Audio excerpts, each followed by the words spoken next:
কিছু কষ্ট থাকে যা নীরবে পুড়িয়ে দেয়, কিছু ক্ষত থাকে যা কখনো শুকায় না। আমার গল্পটা ঠিক তেমনই এক কষ্টের সূচনা ছিল। আর কিছু অহংকার থাকে যা আপনাকে অন্ধ করে দেয়। যখন সেই অহংকার ভেঙে চুরমার হয়, তখন আপনি বুঝতে পারবেন জীবনের সবচেয়ে মূল্যবান জিনিস আপনি কত সহজে হারিয়ে ফেলেছেন। সমাজ যখন আপনাকে তুচ্ছভাবে ক্ষেত বলে দূরে ঠেলে দেয়, তখন আপনার ভেতরের আগুনটা জ্বলে ওঠে। সেই আগুন আপনাকে এমন এক ক্ষমতা এনে দেয় যা দিয়ে আপনি পুরো পৃথিবীকে নিজের হাতের মুঠোয় নিতে পারেন। কেউ জানতো না সেই অবহেলিত ছেলেটাই একদিন হয়ে উঠবে এক রহস্যময় হ্যাকার কিং। সেই হ্যাকার কিং যখন আমার সব কিছু কেড়ে নিতে শুরু করলো, আমার সাজানো জীবনটা যখন লণ্ডভণ্ড হয়ে গেল, তখন আমার মনে শুধু একটা প্রশ্ন ছিল, কে এই অদৃশ্য শক্তি? কেন সে আমাকে এইভাবে টার্গেট করেছে? কিন্তু বিধাতার খেলা বড় অদ্ভুত। প্রতিশোধের সেই পথে হঠাৎ করে দেখা হয় তার সাথে, যার জন্য আমার মনে এত কষ্ট ছিল। তারই জন্য আমার ভেতরের মানুষটা আবার জেগে ওঠে। কিন্তু কিভাবে সম্ভব ছিল ভালোবাসা, যখন আমার পরিচয় ছিল শুধু অন্ধকার আর রহস্যেরা? আমি ওকে সেদিন চিনতে পারিনি। আমার সব অহংকার ভেঙে গিয়েছিল যখন আমি ওর ভিতরের মানুষটাকে দেখলাম। আমি জানি ও খারাপ নয়, আমি ওকে ঘৃণা করেছিলাম, কিন্তু ও যখন আমার পাশে দাঁড়ালো, তখন আমি বুঝতে পারলাম ওই মানুষটা ছাড়া আমার জীবন অচল। কিন্তু এই ভালোবাসার মূল্য কি দিতে হবে চরম বিপদের মধ্যে দিয়ে? আমার জীবন তখন দুই ভাগে বিভক্ত। একদিকে অন্ধকার আন্ডারওয়ার্ল্ড, অন্যদিকে তার নিষ্পাপ ভালোবাসা। আর একদিকে পুলিশ। আমি কি পারবো এই অন্ধকার থেকে বেরিয়ে এসে তার হাতে ধরতে?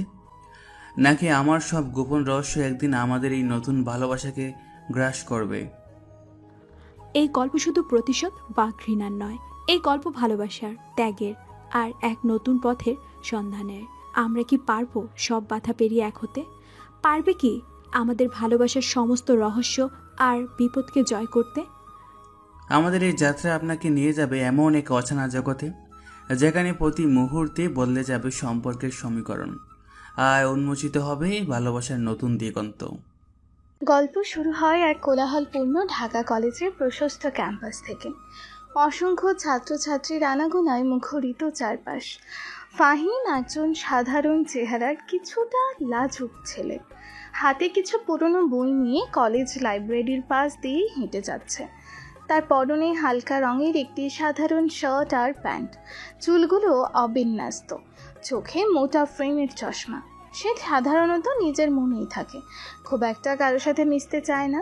হঠাৎ একদল উচ্ছল মেয়ের হাসির শব্দ শুনে সে সেই দিকে তাকায়। এত হাসাহাসি করছে কেন ওরা? কি এমন মজার কথা হচ্ছে কে জানে? তার চোখে পড়ে সেই দলের কেন্দ্রবিন্দুতে থাকা মেহেরকে। কলেজের করিডোরের কাছেই মেহের, ক্যাম্পাসের সবচেয়ে সুন্দরী এবং জনপ্রিয় মেয়ে। তার দুই ঘনিষ্ঠ বান্ধবী তৃষা আর নীলুর সাথে হাসতে হাসতে ক্যান্টিনের দিকেই যাচ্ছিল। মেহেরের পরনে সদ্য ফ্যাশন দুরস্থ একটি দামি জিন্স আর টপ, চুলগুলো যত্নে খুলে রাখা, হাতে একটি ব্র্যান্ডেড পার্স। ফাহিম মেহেরের দিকে তাকিয়ে থমকে যায়। তার বুকের ভেতরটা যেন মুহূর্তেই ধুকপুক করে ওঠে। তার চোখে মুগ্ধতা, এক ধরনের বিস্ময়। পৃথিবীর সব কোলাহল যেন মুহূর্তেই থেমে যায় তার কাছে। বাহ, কি অসাধারণ! যেন কোনো রূপকথার রাজকন্যা হেঁটে আসছে। এমন জলমলে হাসি আগে কখনো দেখিনি। সূর্যের আলো ওর হাসিতে ম্লান হয়ে যাচ্ছে। ইস, যদি একটা বার ওর সাথে কথা বলতে পারতাম। মেহের হাসতে হাসতে বন্ধুদের সাথে এগিয়ে যাচ্ছিল। হঠাৎ তার চোখ ফাহিমের দিকে পড়ে। ফাহিমের নির্লিপ্ত তাকানোটা তার পছন্দ হয় না। সে ফাহিমের দিকে এক পলক তাকিয়ে ঠোঁট বেঁকিয়ে এক ধরনের উপহাসের হাসি হাসে। তার চোখে স্পষ্ট অবহেলা এবং তাচ্ছিল্য ফুটে ওঠে। মেহের বন্ধুদের উদ্দেশ্য করে ফাহিমকে শুনিয়ে জোরে হেসে বলে, তৃষা, নীলু, দেখলি এই ধরনের খ্যাত ছেলেগুলো কোথা থেকে আসে কে জানে?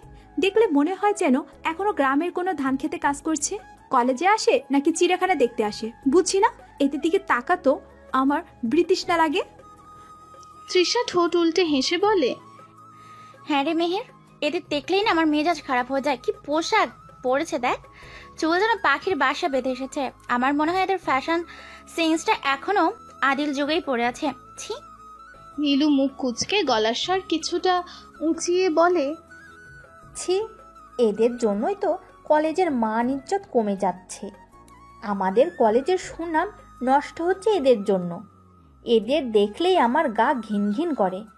মনে হয় যেন এক্ষুনি পালিয়ে যায় লন্ডনে বা নিউ ইয়র্কে, যেখানে সভ্য মানুষ থাকে। ফাহিম মেহেরের কথাগুলো স্পষ্ট শুনতে পায়। তার মুখটা মুহূর্তেই ফ্যাকাশে হয়ে যায়, যেন কেউ তার মুখে এক বালতি ঠান্ডা জল ঢেলে দিয়েছে। তার চোখে ফুটে ওঠা মুগ্ধতা এক মুহূর্তেই তীব্র অপমানে পরিণত হয়।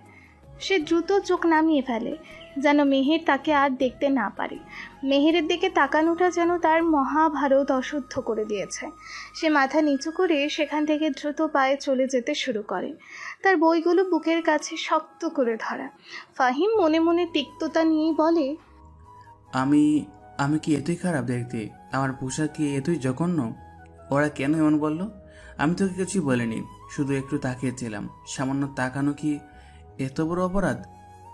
মেহেরের অহংকারী হাসি ফাহিমের বুক পুড়িয়ে দেয়। সে চুপচাপ চলে যায়। মেহেরের কাছে সে কেবলই তুচ্ছ। সারা রাত নির্ঘুম কেটে যায় ফাহিমের। অপমান আর ভালোবাসা তাকে দগ্ধ করে। পরদিন মেহেরের জন্য যত্ন করে এক প্রেমপত্র লেখে সে। মনে তার সুপ্ত আশা। কলেজ ক্যাম্পাসে মেহেরকে একা পেয়ে ফাহিম কাঁপা কাঁপা গলায় তার দিকে এগিয়ে যায়। তার বুক কাঁপছে, কপালে বিন্দু বিন্দু ঘাম। মেহের, তোমাকে একটা কথা বলার ছিল, মানে এটা তোমার জন্য, প্লিজ একটু দেখবে? মেহের ফাহিমের দিকে তাকায়, তার চোখে সেই পুরনো অবহেলা। সে যেন অবাকই হয় না যে ফাহিমের মতো কেউ তার কাছে এসেছে, বরং বিরক্ত হয়। কি কথা? কি চাস তুই? কেন আমার সামনে এসেছিস? তোর মতো ছেলেরা আমার আশেপাশে ঘোরাঘুরি করবে, এটা আমার একদম পছন্দ না। তোর কি লজ্জা করে না? আমার কাছে কেন এসেছিস? এটা তোমার জন্য, আমি আমি তোমার জন্য লিখেছি। প্লিজ মেহের, শুধু একবার পড়ো। মেহের ফাহিমের হাত থেকে প্রেমপত্রটি নেয়। তার মুখে এক ধরনের অদ্ভুত অহংকারী হাসি। সে প্রেমপত্রটি খুলতে শুরু করে, যেন সে কোনো ময়লার কাগজ দেখছে। ফাহিমের বুকের ধুকপুকানি আরও জোরে বাড়তে থাকে। তার মনে হয় এই মুহূর্তে পৃথিবীর সবথেকে কঠিন পরীক্ষা চলছে তার ভাগ্য যেন এই কাগজের ভাঁজের ওপরই নির্ভর করছে। মেহের প্রেমপত্রটি পড়তে পড়তে ঠোঁট বাঁকিয়ে হাসির রোল তুলে বলে, প্রিয় মেহের, আমি তোমাকে প্রথম যেদিন দেখেছি আমার মনে হয়েছে তুমি আমার স্বপ্নকন্যা। তোমার চোখ, তোমার হাসি, আমি তোমাকে খুব ভালোবাসি। আমি আমার জীবনের আলো, আমি তোমার জন্য সব কিছু করতে পারি। মেহের হঠাৎ পড়া থামিয়ে খিলখিল করে হেসে ওঠে। তার হাসি শুনে আশেপাশের কলেজ করিডোরে থাকা প্রায় সব ছাত্রছাত্রী তাদের দিকে তাকায়। তৃষা আর নীলুও হাসতে হাসতে এগিয়ে আসে তাদের কৌতূহল মেটাতে। মেহের যেন এই সুযোগটাই খুঁজছিল। মেহের প্রেমপত্রটি সবার সামনে সশব্দে ছিঁড়ে ফেলে। টুকরোগুলো ফাহিমের মুখের দিকে ছুঁড়ে দেয়। তার কণ্ঠস্বর প্রায় চিৎকারের মতো। কি লিখেছিস এসব? স্বপ্নকন্যা? আমার মতো মেয়েকে নিয়ে তুই স্বপ্ন দেখিস? তোর কি মাথা খারাপ হয়ে গেছে? তোর সাহস কি করে হয় আমার মতো সুন্দর স্মার্ট ব্র্যান্ডেড মেয়ের কাছে প্রেমপত্র নিয়ে আসা? আয়নায় কখনো নিজের মুখ দেখেছিস? তোর তেল চিটে চুল, মোটা ফ্রেমের চশমা আর ওই খ্যাতমার্কা পোশাক নিয়ে তুই এসেছিস আমাকে প্রেমপত্র দিতে? তোর সাহস হয় কি করে আমার কাছে আসতে? আমার ফ্রেন্ডরা শুনলে হাসতে হাসতে মরে যাবে। তুই একটা জঘন্য খ্যাত, তোর মুখও আমি দেখতে চাই না। অফিস রুমে গিয়ে তোর প্রিন্সিপালকে বল তোকে যেন এই কলেজ থেকে বের করে দেয়। তুই এই কলেজের উপযুক্ত না। এই কলেজ তোর মতো খ্যাত ছেলে মেয়েদের জন্য নয়। ছিঁড়ে যাওয়া কাগজের টুকরোগুলো ফাহিমের পায়ের কাছে কলেজের নোংরা মেঝেতে ছড়িয়ে পড়ে। ফাহিম নির্বাক নিস্তব্ধ হয়ে মেহেরের দিকে তাকিয়ে থাকে। তার চোখে টলমল করা জলগুলো গাল বেয়ে নিচে নেমে আসে। সে যেন এক জীবন্ত পাথরের মূর্তি। মেহেরের বন্ধুরা ফিসফিস করে হাসছে। কেউ কেউ মোবাইলে এই দৃশ্যটি ছবি তুলছে, কেউ কেউ ভিডিও করছে। ফাহিম যেন সেই দৃশ্যের প্রধান উপহাসের পাত্র। ফাহিমের ভেতরটা যেন ছিন্ন ভিন্ন হয়ে যাচ্ছে। প্রতিটি শব্দ যেন ছুরির ফলার মতো বিচ্ছে। আমি এত কষ্ট কেন পাচ্ছি? আমার ভালোবাসা কি এতই তুচ্ছ? আমি কি সত্যি এত অযোগ্য? আজ থেকে আমি আর ফাহিম থাকবো না, আমি অন্য কেউ হব। আমি এমন কেউ হব যাকে তোমরা ছুতেও পারবে না। Just wait and watch. Meher বিজয়ীর ভঙ্গিতে গজগজ করতে করতে তৃষা আর নীলুর সাথে চলে গেল। ফাহিমের দিকে তাকিয়ে আশেপাশে সবাই ফিসফিস করে হাসছে, টিটকারি দিচ্ছে। ফাহিম স্থির দাঁড়িয়ে রইল, চোখ থেকে অঝরে জল ঝরছে।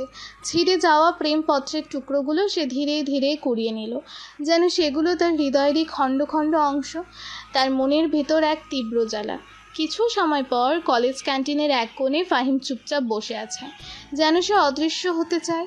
তার সামনে রাখা চায়ের কাপ ঠান্ডা, মুখটা ফ্যাকাশে, চোখগুলো লালচে, ভেতরে তার তীব্র যন্ত্রণা, এক অসহনীয় কষ্ট।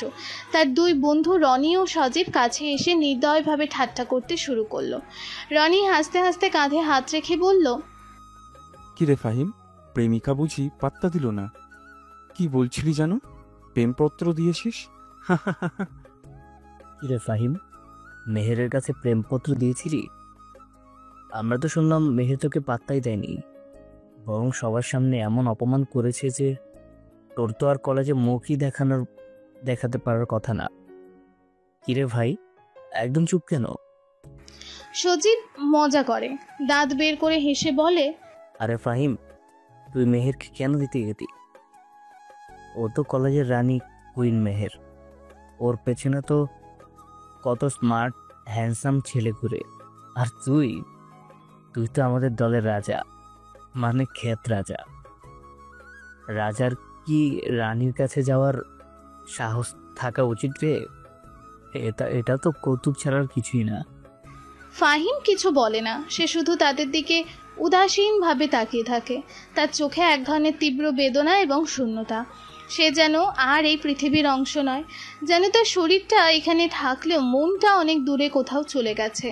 শোন ভাই, তোর মতো দেখতে হলে মেয়ে তো দূরের কথা, কলেজের কোনো মেয়েই তোর দিকে ফিরে তাকাবে না। তুই বরং তোর ওই মোটা ফ্রেমের চশমা আর বই নিয়েই থাক, ওটাই তোর আসল সঙ্গী। ওরাই তোকে বসবে আর কোনোদিন অপমান করবে না। হ্যাঁ রে, তুই তো ভালো ছাত্র, পরীক্ষার সময় তোর ব্রেন তো খুব কাজ করে। তুই বরং নিজেকে কম্পিউটারের পেছনেই ঢেলে দে, ওটাই তোর জগৎ। আমাদের মতো সুন্দর স্মার্ট ছেলেদের জন্য মেহেরের মতো মেয়েরা, বুঝলি? আর তোর মতো খ্যাত ছেলেদের জন্য শুধু বই আর কম্পিউটার। ফাহিম তাদের কথা শুনে আরও কষ্ট পায়। তার ভেতরে যেন একটা চাপা আগুন জ্বলতে শুরু করে। সে বুঝতে পারে তার বন্ধুরাও তাকে বোঝে না, তারাও তাকে নিয়ে হাসাহাসি করছে, তারা শুধু মজা করে। তার মনে হয় সে এই পৃথিবীতে সত্যি একা, তার কোনো মূল্য নেই। তার চোখে প্রতিশোধের আগুন দপ করে জ্বলে ওঠে। সে এই মুহূর্তে নিজেকে এমন একটা অদৃশ্য শক্তি বানাতে চায় যা কেউ কল্পনাও করতে পারবে না। ফাহিম মনে মনে ফিসফিস করে, দাঁতে দাঁত চেপে বলে, আমার কোনো মূল্য নেই? আমি খ্যাত, ঠিক আছে, আমি প্রমাণ করব আমার মূল্য আছে। আমি এমন কিছু করব যা তোমরা কল্পনাও করতে পারবে না। তোমরা আমাকে চেনো না মেহের, তুমিও চেনো না। তোমরা সবাই সেদিন আমাকে দেখে হাসবে, আমি তোমাদের হাসির কারণ হব না, তোমাদের ভয়ের কারণ হব। ফাহিম হঠাৎ চেয়ার ছেড়ে উঠে দাঁড়ায়, তার মুখে এক ধরনের দৃঢ় সংকল্পের ছাপ। তার বন্ধুরা অবাক হয়ে তার দিকে তাকিয়ে থাকে। ফাহিম কিছু না বলে ক্যান্টিন থেকে বেরিয়ে যায়, তার হাঁটার ভঙ্গিতে এক ধরনের নতুন দৃঢ়তা। সে সোজা কলেজের কম্পিউটার ল্যাবের।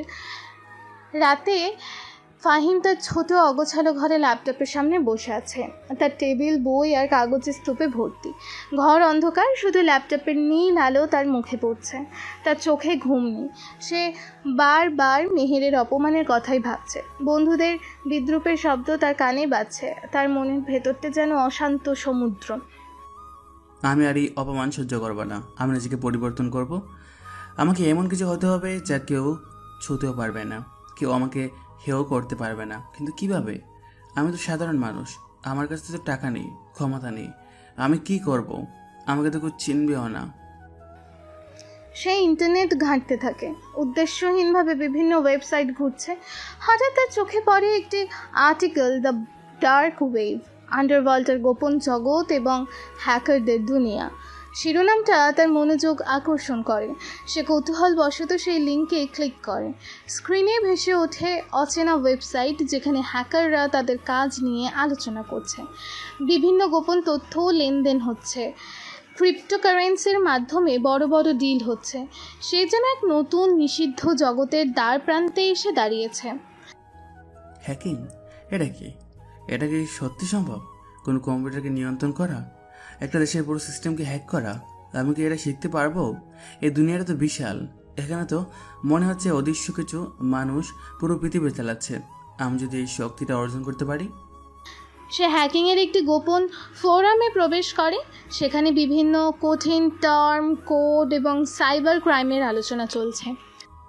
Fishing, malware, DDoS attack, dark network, এই শব্দগুলো আমার কাছে অপরিচিত। কিন্তু তার মনে এক ধরনের অদ্ভুত আকর্ষণ তৈরি করে। ফাহিম প্রথমে কিছুই বুঝতে পারে না, কিন্তু তার ভেতরের জেদ তাকে থামতে দেয় না। তার মনে এক নতুন অন্ধকার পথের ইঙ্গিত আসে, প্রতিশোধের পথ। এই পথ হয়তো ভয়ঙ্কর, অপরাধে ভরা, কিন্তু এই পথ তাকে এমন এক ক্ষমতা দিতে পারে যা দিয়ে সে সবাইকে দেখিয়ে দিতে পারবে সে কে। এই ক্ষমতা তাকে আর দুর্বল থাকতে দেবে না। ফাহিম নিঃশ্বাস ফেলে, তার শরীর উত্তেজনায় কাঁপছে। আমি এটাই করব। আমি আর দুর্বল থাকবো না। আমি ক্ষমতা অর্জন করব, আর যারা আমাকে অপমান করেছে তাদের আমি দেখিয়ে দেব আমি কে। মেহের, তুমি আমাকে ক্ষেত বলেছিলে। তুমি জানো না এই ক্ষেতের একদিন এমন একটা শক্তি হবে যা তোমাদেরকে সবাইকে কাঁপিয়ে দিবে। তোমরা আমাকে চিনবে না, কিন্তু আমার নাম শুনলেই তোমাদের বুক কেঁপে উঠবে। তার মনে এক ধরনের অস্থিরতা, এক ধরনের উত্তেজনা। সে বুঝতে পারে এই পথ হয়তো তার জীবনকে পুরোপুরি বদলে দেবে। সে তার হাতে থাকা একটি পুরনো পাঠ্য বই ছুঁড়ে ফেলে দেয়, যেন সে তার অতীত জীবনকে ছুঁড়ে ফেলছে। তার চোখে এখন কেবল ল্যাপটপের স্ক্রিনের দিকে স্থির দৃষ্টি। সে নিজেকে ওই অন্ধকার জগতে হারিয়ে ফেলার জন্য প্রস্তুত, এক নতুন ফাহিম হয়ে ওঠার জন্য। গভীর রাত, ঘড়িতে প্রায় রাত 3টা বাজে। বাইরের নীরবতা ঘরের ভেতরে ফাহিমের গভীর মনোযোগকে আরও বাড়িয়ে তুলেছে। ফাহিম তার ল্যাপটপের সামনে বসে আছে। তার চোখগুলো লাল, কিন্তু তার মুখে এক ধরনের দৃঢ় সংকল্প। তার কপালে ঘামের রেখা, যা তার একনিষ্ঠ চেষ্টার প্রমাণ। সে হ্যাকিং শেখার জন্য বিভিন্ন অনলাইন টিউটোরিয়াল দেখছে, কিন্তু প্রোগ্রামিং বই পড়ছে, জটিল কোড লিখছে। তার ছোট্ট রুমে শুধু কিবোর্ডের কিচিরমিচির শব্দ শোনা যাচ্ছে, যেন এই শব্দগুলোই তার নতুন জীবনের মন্ত্র। আমাকে শিখতেই হবে, আমাকে পারতেই হবে। আমি ক্ষেত নই, আমি দুর্বল নই, আমি ফাহিম। আর আমি এমন কিছু করব যা কেউ কখনো কল্পনা করতে পারেনি। আমি অন্ধকার পথে নিজেকে প্রমাণ করব। আমি এমন ক্ষমতা অর্জন করব যা দিয়ে আমি আমার শত্রুদের পায়ের তলায় পিষে ফেলব। সে একটি কঠিন কোড লাইন কপি করে তার টার্মিনালে পেস্ট করে। কোড রান হয় এবং একটি সবুজ লেখা স্ক্রিনে ভেসে ওঠে। Access granted to system root user FHMHKRKNG। ফাহিমের মুখে একটি বিজয়ের হাসি ফুটে ওঠে। এই প্রথম সে একটি ভার্চুয়াল সুরক্ষিত সিস্টেম তার নিজের কোড দিয়ে প্রবেশ করতে পেরেছে। এটা তার জন্য একটি ছোট কিন্তু গুরুত্বপূর্ণ জয়, তার নতুন পরিচয়ের প্রথম ধাপ। ফাহিম মুষ্টিবদ্ধ করে, তার চোখে এক বিজয়ের ঝিলিক। আমি পারবো, আমি নিজেকে পরিবর্তন করব। যারা আমাকে অবহেলা করেছে তাদের আমি দেখিয়ে দেব। এই কম্পিউটারই এখন আমার সবচেয়ে কাছের বন্ধু। এই কোডই আমার ভাষা, এই ইন্টারনেটই আমার রাজত্ব। আমি এই জগতের রাজা হব, হ্যাকার কিং। এটাই হবে আমার নতুন নাম, আন্ডারওয়ার্ল্ডের হ্যাকার কিং। ফাহিম তার ল্যাপটপের সামনে আরও মনোযোগ দিয়েই বসে। তার চোখে মুখে এক দৃঢ় সংকল্প ফুটে ওঠে। তার চোখে এখন আর সেই লাজুকতা নেই, আছে এক ধরনের তীক্ষ্ণতা, এক ধরনের জেদ, এক ধরনের উন্মত্ততা। সে জানে এই জেদ তাকে অনেক দূর নিয়ে যাবে, এমন এক পথে যেখানে সম্মান আর ক্ষমতা তার জন্য অপেক্ষা করছে। প্রতিশোধের আগুন তার শিরায় শিরায় বইছে। সে তার অতীতকে পেছনে ফেলে এক নতুন ফাহিম হয়ে উঠছে। সে যে কখনোই কারো অবহেলা সহ্য করবে না। তার যাত্রা কেবল শুরু। দিনের দিন, মাসের পর মাস কেটে যায়। একটি সকাল মেহের তার লাক্সারিয়াস বেডরুমে বসে তার ফোনে ইনস্টাগ্রাম স্ক্রল করছে। তার মুখে এক ধরনের আত্মতৃপ্ত হাসি, কারণ তার প্রোফাইলে নতুন আপলোড করা ছবিতে অসংখ্য লাইক আর কমেন্টস। তার পরনে দামি নাইটওয়্যার, পাশে টেবিলের ওপর তার প্রিয় ব্র্যান্ডেড মেকআপ কিট রাখা। হঠাৎ করেই তার ফোনের স্ক্রিন ফ্রিজ হয়ে যায় এবং কিছু অদ্ভুত টেক্সট ভেসে ওঠে। মেহের অবাক হয়ে যায়, বিরক্ত হয়ে বলে, হোয়াট দ্য ফাক, কি হচ্ছে এটা? আমার ফোন হ্যাক করলো নাকি? ইস, আমার তো এক্ষুনি নতুন মডেলের ফোন দরকার। হঠাৎ তার ইনস্টাগ্রাম ফিডে তার কিছু পুরনো ব্যক্তিগত ছবি এবং কিছু পুরনো চ্যাট হিস্টোরি ভেসে ওঠে। সে যা অনেক আগেই ডিলিট করে দিয়েছিল বলে মনে করত। ছবিগুলো স্পষ্টতই তার অনুমতি ছাড়া প্রকাশ করা হয়েছে। চ্যাটগুলোতে তার কিছু অহংকারী মন্তব্য এবং কিছু পার্সোনাল চ্যাটিং আছে। মেহেরের মুখটা ফ্যাকাশে হয়ে যায়।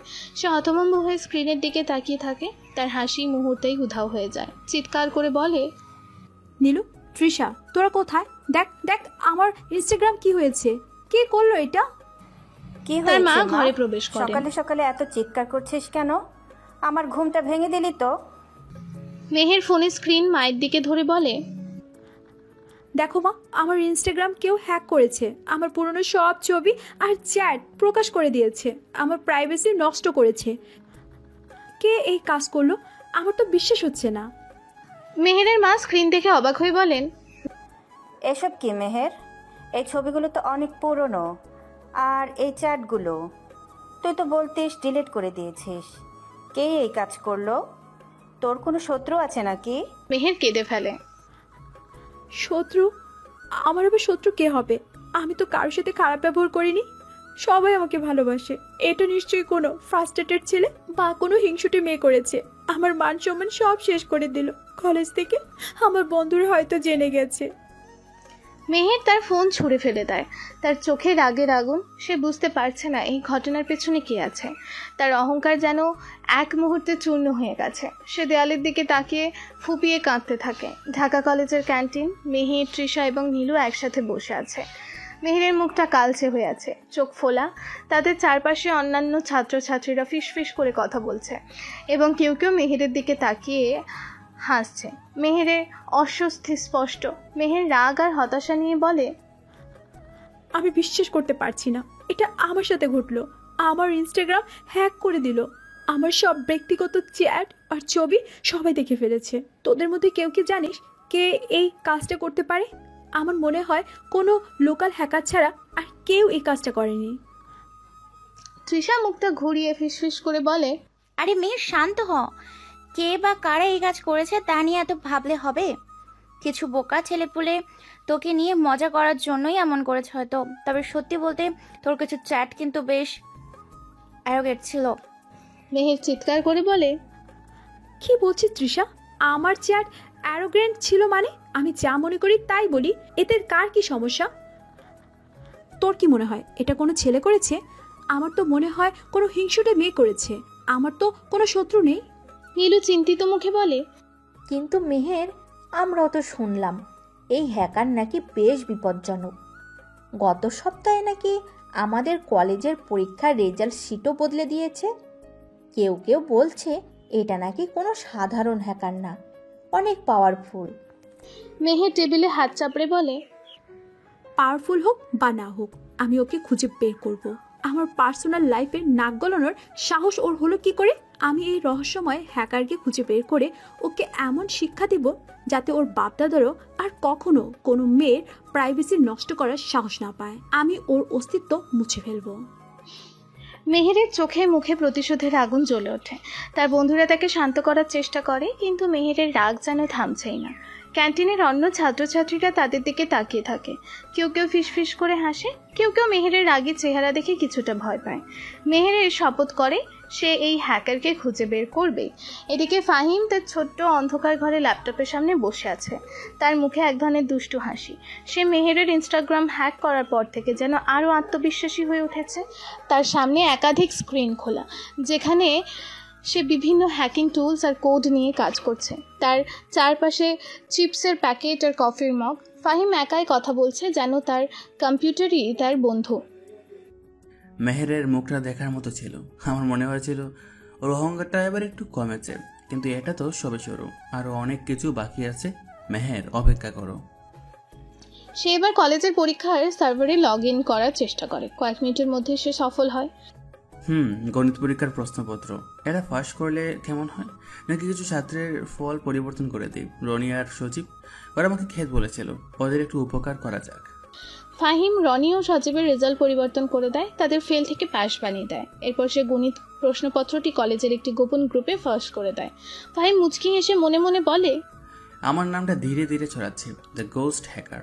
এটা ভালোই শোনায়। এখন থেকে আর কেউ আমাকে ক্ষেত ফাহিম বলে ডাকবে না, সবাই আমাকে ভয় পাবে। সে আরও কিছু ছোটোখাটো সাইবার ক্রাইম করে, কলেজের ক্লাস রুটিন বদলে দেয়, কিছু শিক্ষকের পার্সোনাল ডেটা ফাঁস করে হুমকি দেয়। তার লক্ষ্য নিজের ক্ষমতা প্রতিষ্ঠা করা। সে প্রতি মুহূর্তে তার হ্যাকিং দক্ষতা বাড়িয়ে তুলছে। সে বুঝতে পারছে এই ক্ষমতা তাকে নতুন এক পরিচয় দিচ্ছে। তার চোখে এক ধরনের ঠান্ডা চাহনি। এইদিকে একটি গোপন আন্ডারওয়ার্ল্ড আড্ডাখানা।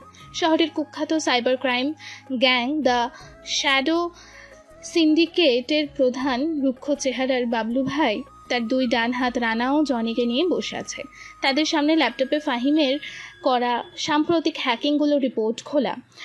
বাবলু ভাই ধোঁয়া ছেড়ে গম্ভীর গলায় বলে, এই নতুন হ্যাকারটা কে রে? The ghost hacker. কলেজের সামান্য পরীক্ষা ফাঁস আর কিছু ইনস্টাগ্রাম হ্যাক করে আমাদের কান পর্যন্ত পৌঁছে গেছে। ছেলেটা নাকি বেশ চালু। রানা বলে, হ্যাঁ ভাই, ওর টেকনিকগুলো কিন্তু বেশ ক্লিন। ছোটোখাটো কাজ হলেও ওর ট্র্যাক পাওয়া যায় না। আমাদের লোকজনেরও নাকি ওকে খুঁজে পাচ্ছে না। মনে হচ্ছে নতুন জুনিয়র পুলিশ এসেছে বাজারে। জনি বলে, ভাই আমরা ওর কিছু কাজ লক্ষ্য করেছি। কলেজের সার্ভার এসে যেভাবে ঢুকেছে সেটা কোনো সাধারণ হ্যাকারের কাজ নয়। ওর আইপি অ্যাড্রেস বা ডিজিটাল ফুটপ্রিন্ট কিছুই পাওয়া যাচ্ছে না। মনে হচ্ছে সে বেশ সিস্টেম্যাটিক। বাবলু ভাই টেবিলে হাত চাপড়ে বলে, তাহলে কি বলছিস? ছেলেটার ব্রেন আছে? আমাদের এখন ওর মতো কাউকে দরকার। আমাদের বিদেশি অ্যাকাউন্টগুলো হ্যাক করা দরকার। ছোটখাটো হ্যাকার দিয়ে কাজ হবে না। ওকে খুঁজে বের কর, আমরা ওকে আমাদের দলে টানবো। ওকে ডার্ক ওয়েব ওর সাথে যোগাযোগ করার চেষ্টা করব। ভাই কিন্তু ও যদি রাজি না হয়? রাজি না হলে? বাবলু ভাইয়ের সাথে কেউ রাজি না হতে পারে না। ওকে একবার আমার সামনে নিয়ে আয়, আমরা ওকে এমন প্রস্তাব দেব যাও ফিরিয়ে দিতে পারবে না। ওর মতো নতুন ট্যালেন্ট আমাদের দরকার। আমরা ওকে দিয়ে বড় বড় কাজ করাবো। বাবলু ভাইয়ের চোখে এক ধরনের লোভ আর ক্ষমতা প্রদর্শনের ইচ্ছা। তারা জানে ফাহিম তাদের জন্য কতটা মূল্যবান হতে পারে। জনি ও রানা মাথা নিচু করে সম্মতি জানায়। আন্ডারওয়ার্ল্ডে এখন ফাহিমকে তাদের দিকে টানতে চাইছে। যে ফাহিম একসময় শুধু কলেজের একজন অবহেলিত ছাত্র ছিল, ফাহিমের সেই অন্ধকার রুম, তার ল্যাপটপের স্ক্রিনে বাবলু ভাইয়ের পাঠানো একটি এনক্রিপ্টেড মেসেজ ভেসে উঠছে। মেসেজ একটি ব্যাংকের নাম এবং একটি অ্যাকাউন্ট নাম্বার দেওয়া আছে, সাথে একটি বিশাল অঙ্কের টাকার পরিমাণ। ফাহিমের মুখে এক ধরনের অস্থিরতা। এত বড় কাজ সে আগে কখনো করেনি। বাবুল ভাই, ওরা আমাকে এই প্রস্তাব দিয়েছে। এত বড় একটা ব্যাংকের অ্যাকাউন্ট হ্যাক করতে হবে, এটা তো অনেক বড় ঝুঁকি। যদি ধরা পড়ি? তার মনে মেহেরের অপমানের কথাগুলো ভেসে ওঠে। তোর মতো খ্যাত ছেলেগুলো, তোর মুখ আমি দেখতে চাই না। না, আমি ধরা পড়বো না। আমি আর দুর্বল থাকবো না। এটাই আমার সুযোগ। আমার টাকার দরকার, অনেক টাকার। আমাকে প্রমাণ করতে হবে যে আমি কেবল ছোটখাটো হ্যাকার নই, আমি হ্যাকার কিং। ফাহিম তার হাত দুটো কিবোর্ডের ওপর রাখে, তার চোখগুলো স্ক্রিনের দিকে স্থির। সে তার সব জ্ঞান আর দক্ষতা দিয়ে কাজ শুরু করে। প্রথমে সে ব্যাংকের সিকিউরিটি সিস্টেম ভাঙার চেষ্টা করে। একের পর এক ফায়ার ওয়াল এবং এনক্রিপশন লেয়ার ভাঙতে থাকে। তার আঙুলগুলো যেন কিবোর্ডের ওপর নাচছে। সময় গড়িয়ে যায়, ভোর হতে চলেছে। ফাহিমের কপাল বেয়ে ঘাম ঝরছে। হঠাৎ স্ক্রিনে একটি মেসেজ ভেসে ওঠে, transfer complete, amount $50 lakh. Fahim চিৎকার করে। তার মুখে এক ধরনের মিশ্র অনুভূতি, ভয়, উত্তেজনা আর বিজয়। হ্যাঁ, আমি পেরেছি। $5 মিলিয়ন, আমি পেরেছি। এই প্রথম সে এত বড় অঙ্কের টাকা হাতিয়ে নেয়। তার জীবনেই প্রথম সে সরাসরি এত বড় ধরনের ক্রাইমে জড়িয়ে পড়ে। তার রুমে নীরবতা ভেঙে যায় তার শ্বাস প্রশ্বাসের শব্দে। তার মনে হয় সে যেন নতুন এক জগতে প্রবেশ করছে। এই জগৎ অন্ধকার, কিন্তু এই জগৎ তাকে ক্ষমতা দিচ্ছে। তার হাতে এখন অর্থ আর ক্ষমতা, সেই দুটো জিনিস যা দিয়ে সে সব অপমান ভুলিয়ে দিতে পারবে। তার মনে হয় মেহেরের কথাগুলোই তাকে এই পথে নিয়ে এসেছে। সে জানে এই পথ থেকে ফিরে আসা হয়তো সম্ভব নয়। ফাহিম নিজেকে নিজে বলছে, তার কণ্ঠস্বরে এক ধরনের নতুন আত্মবিশ্বাস। $5 মিলিয়ন, এত টাকা আমি কখনো একেবারে দেখিনি। আমার একটা সাধারণ কোটি এত কিছু করে দিল। মেহের, সেদিন তুমি আমাকে ক্ষেত বলেছিলে। আজ আমি সেই ক্ষেত যে কোটি কোটি টাকা এক নিমিষেই সরিয়ে ফেলতে পারে, এই ক্ষমতাটা কি অদ্ভুত। এক সময় আমি কেবল ক্লাস নোটস আর বইয়ের পেছনে চড়তাম, আর এখন আমি এমন কিছু নিয়ন্ত্রণ করছি যা দেশের সবচেয়ে শক্তিশালী মানুষও পারে না। সে তার সিস্টেম থেকে কিছু কলেজের ডেটাবেজ হ্যাক করে। সেই কলেজের স্কলারশিপের তালিকা পরিবর্তন করে কিছু অভাবী ছাত্রছাত্রীর নাম যোগ করে দেয়, যারা সত্যিকারের যোগ্য হওয়া সত্ত্বেও সুযোগ পায়নি। এরপর সে কলেজের বার্ষিক সাংস্কৃতিক অনুষ্ঠানের বাজেট থেকে কিছু টাকা সরিয়ে সেটি পুরো ছাত্রকল্যাণ তহবিলে যোগ করে দেয়, যাতে গরিব ছাত্ররা আরও বেশি সাহায্য পায়। ফাহিম স্ক্রিনের দিকে তাকিয়ে হাসে। আমি কেবল টাকা চুরি করছি না, আমি চাইলে সমাজে কিছু পরিবর্তন আনতে পারি। যারা বঞ্চিত তাদের জন্য কিছু করতে পারি। এই ক্ষমতার স্বাদটা সত্যি অন্যরকম। মনে হচ্ছে আমি সব কিছুর নিয়ন্ত্রক। পরদিন কলেজ ক্যান্টিনে মেহের তার বন্ধুদের সাথে বসেছিল। ফাহিম দূর থেকে তাদের দেখতে পায়। মেহেরের মুখে এখনও সেই অহংকার, তার সামনে তার ফোন রাখা। ফাহিম তার ফোন থেকে মেহেরের ইনস্টাগ্রাম অ্যাকাউন্ট আবারও হ্যাক করে।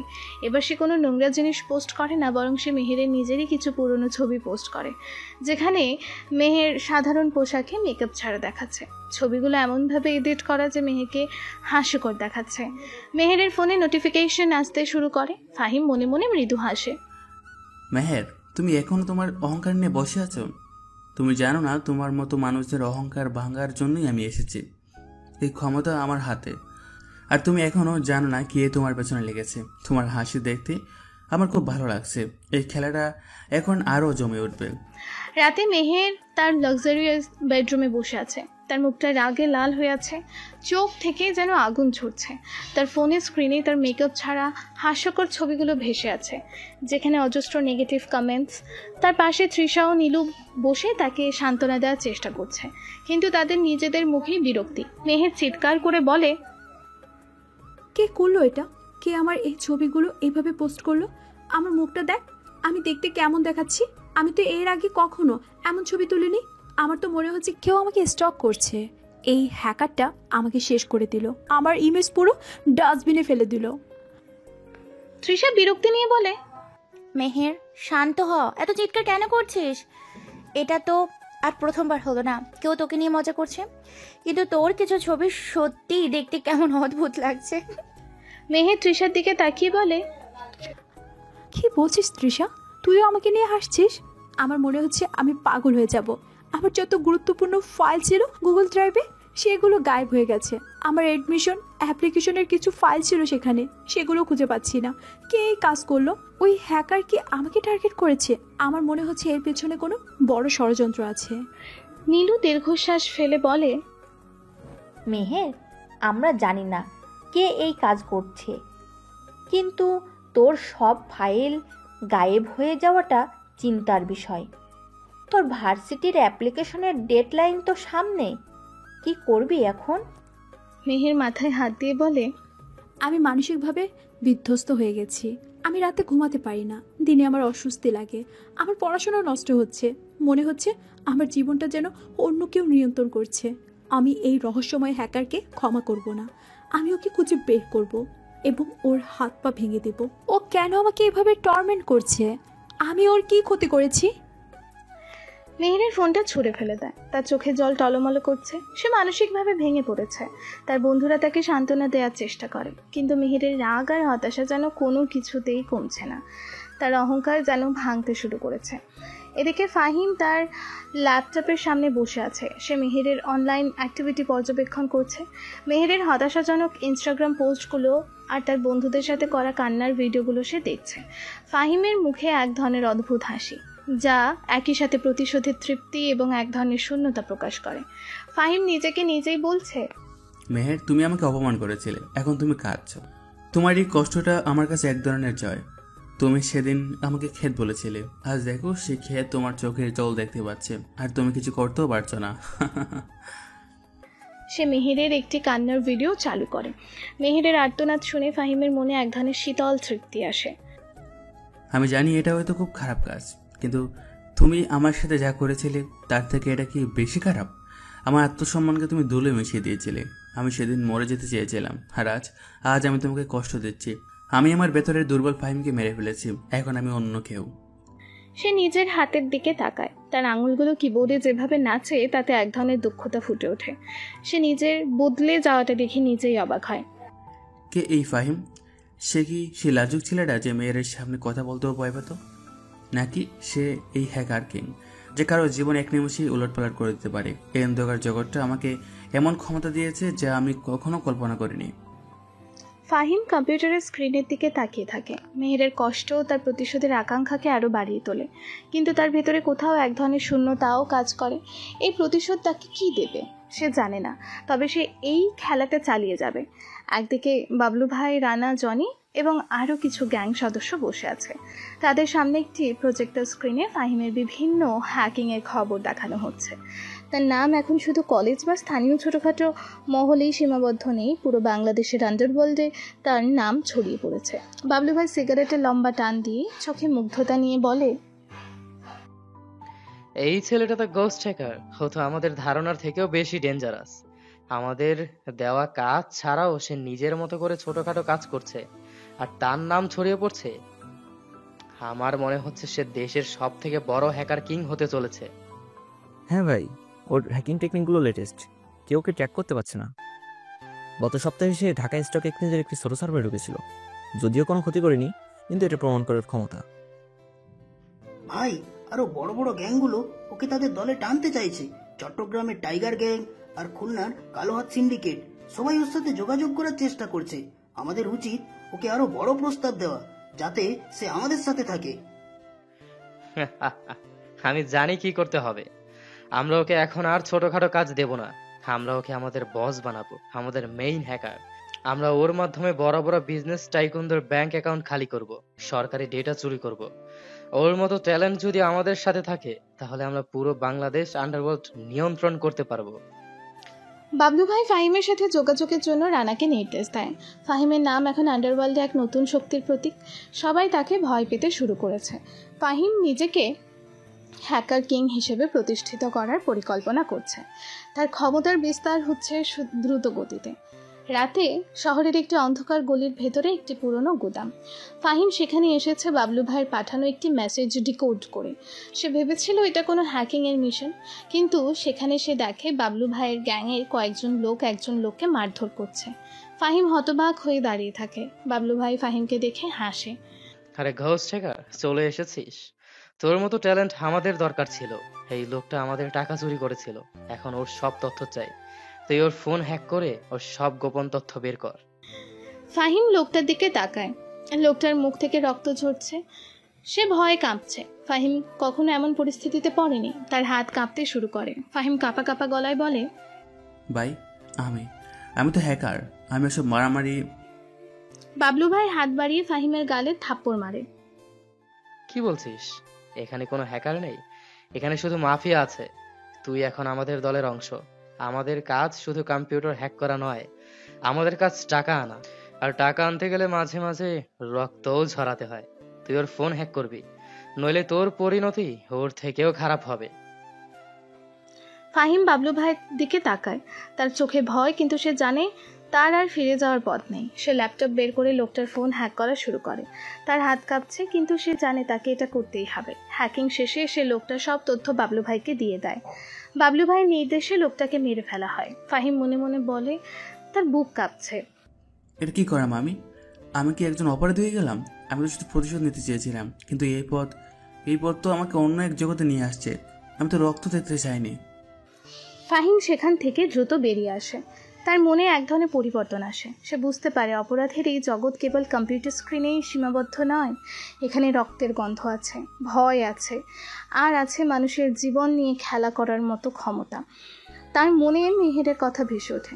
সে কি এখন সত্যি হ্যাকার কিং, নাকি একজন খুনি? তার মন দ্বিধায় ভুগছে। সে জানে এই অন্ধকার পথ থেকে ফিরে আসা হয়তো আর সম্ভব নয়। 3 মাস পর একটি অন্ধকার আধুনিক হ্যাকার ল্যাব। ফাহিম এখন আর সেই পুরনো খ্যাত ফাহিম নেই। তার পরনে কালো হুডি, চোখের চশমা বদলে এখন তার তীক্ষ্ণ দৃষ্টি ল্যাপটপে উজ্জ্বল স্ক্রিনে নিবদ্ধ। তার সামনেই রাখা একাধিক মনিটরে দেশের বড় বড় কোম্পানি, ব্যাংক আর সরকারি প্রতিষ্ঠানের ডেটাবেস ভেসে উঠেছে। তার আঙুলগুলো কিবোর্ডের ওপর নিপুণভাবে চলছে। বাবলু ভাই, রানা এবং জনি তার আশেপাশে দাঁড়িয়ে আছে। তাদের চোখে ফাহিমের প্রতি এক ধরনের শ্রদ্ধা মেশানো ভয়। বাবলু ভাই ফাহিমের দিকে তাকিয়ে বিস্মিত স্বরে বলে, ঘোস্ট হ্যাকার, তুই তো আমাদের ধারণার থেকেও বেশি কিছু হয়ে গেছিস। গত সপ্তাহে রাজধানীর সবচেয়ে বড় রিয়েল এস্টেট কোম্পানির সব কালো টাকা যেভাবে তুই বের করে দিলি, তারপর স্বাস্থ্য মন্ত্রণালয়ের সেই দুর্নীতিবাজ সচিবের সব গোপন নথি ফাঁস করে দিলি, এটা শুধু হ্যাকিং না, এটা তো ক্ষমতা। এই দেশে তোর নাম এখন সবার মুখে মুখে, সবাই ঘোস্ট হ্যাকারকে ভয় পাচ্ছে। ফাহিম স্ক্রিনের দিকে তাকিয়ে গম্ভীর কণ্ঠে বলে, আমি ফাহিম নই, আমি এখন হ্যাকার কিং। আর এই ক্ষমতা আমাকে আমার বাপ্পর প্রতিশোধ দিচ্ছে। আপনারা শুধু দেখুন আমি কি করতে পারি। আমি দেখিয়ে দেব যাদের টাকার ক্ষমতা আছে তাদের পতন হতে পারে। এই দেশের কোনো দুর্নীতিবাজ আমার হাত থেকে বাঁচতে পারবে না। রানা কাছে এগিয়ে এসে বলে, ভাই শুধু দুর্নীতিবাজ না, এখন তো পুলিশও ওর পিছনে লেগেছে। ডিবিএস সাইবার ক্রাইম ইউনিট তো ওর আইপি অ্যাক্সেস আর ডিজিটাল ফুটপ্রিন্ট ট্র্যাক করার চেষ্টা করছে। দেশের শীর্ষস্থানীয় গোয়েন্দারাও তো ওর নাম নিয়ে আলোচনা করছে। ওর নাম এখন তাদের মোস্ট ওয়ান্টেড লিস্টে চলে এসেছে। ফাহিম মুচকি হাসে, কিন্তু তার হাসি শীতল। পুলিশ? তারা আমাকে খুঁজে পাবে না। তারা এখনও জানে না তারা কার সাথে খেলা করছে। আমি তাদের চেয়ে 10 ধাপ এগিয়ে আছি। তারা যত খুঁজবে ততই আমার নাম আরও ছড়াবে। আমি চাই তারা আমাকে ভয় পাক। জনি স্ক্রিনে একটু সংবাদ চ্যানেল চালু করে। সেখানে ফাহিমের হ্যাকিং নিয়ে ব্রেকিং নিউজ দেখানো হচ্ছে। একজন সংবাদ পাঠক বলছে, দেশের ইতিহাসে এত বড় সাইবার হামলার ঘটনা আগে কখনো ঘটেনি। এই রহস্যময় হ্যাকার কিং কে তা নিয়ে সারা দেশে তোলপাড় চলছে। পুলিশ সর্বস্ব সতর্কতায় আছেন। ফাহিম নিঃশ্বাস ফেলে, তার চোখে এক ধরনের উগ্র আত্মবিশ্বাস।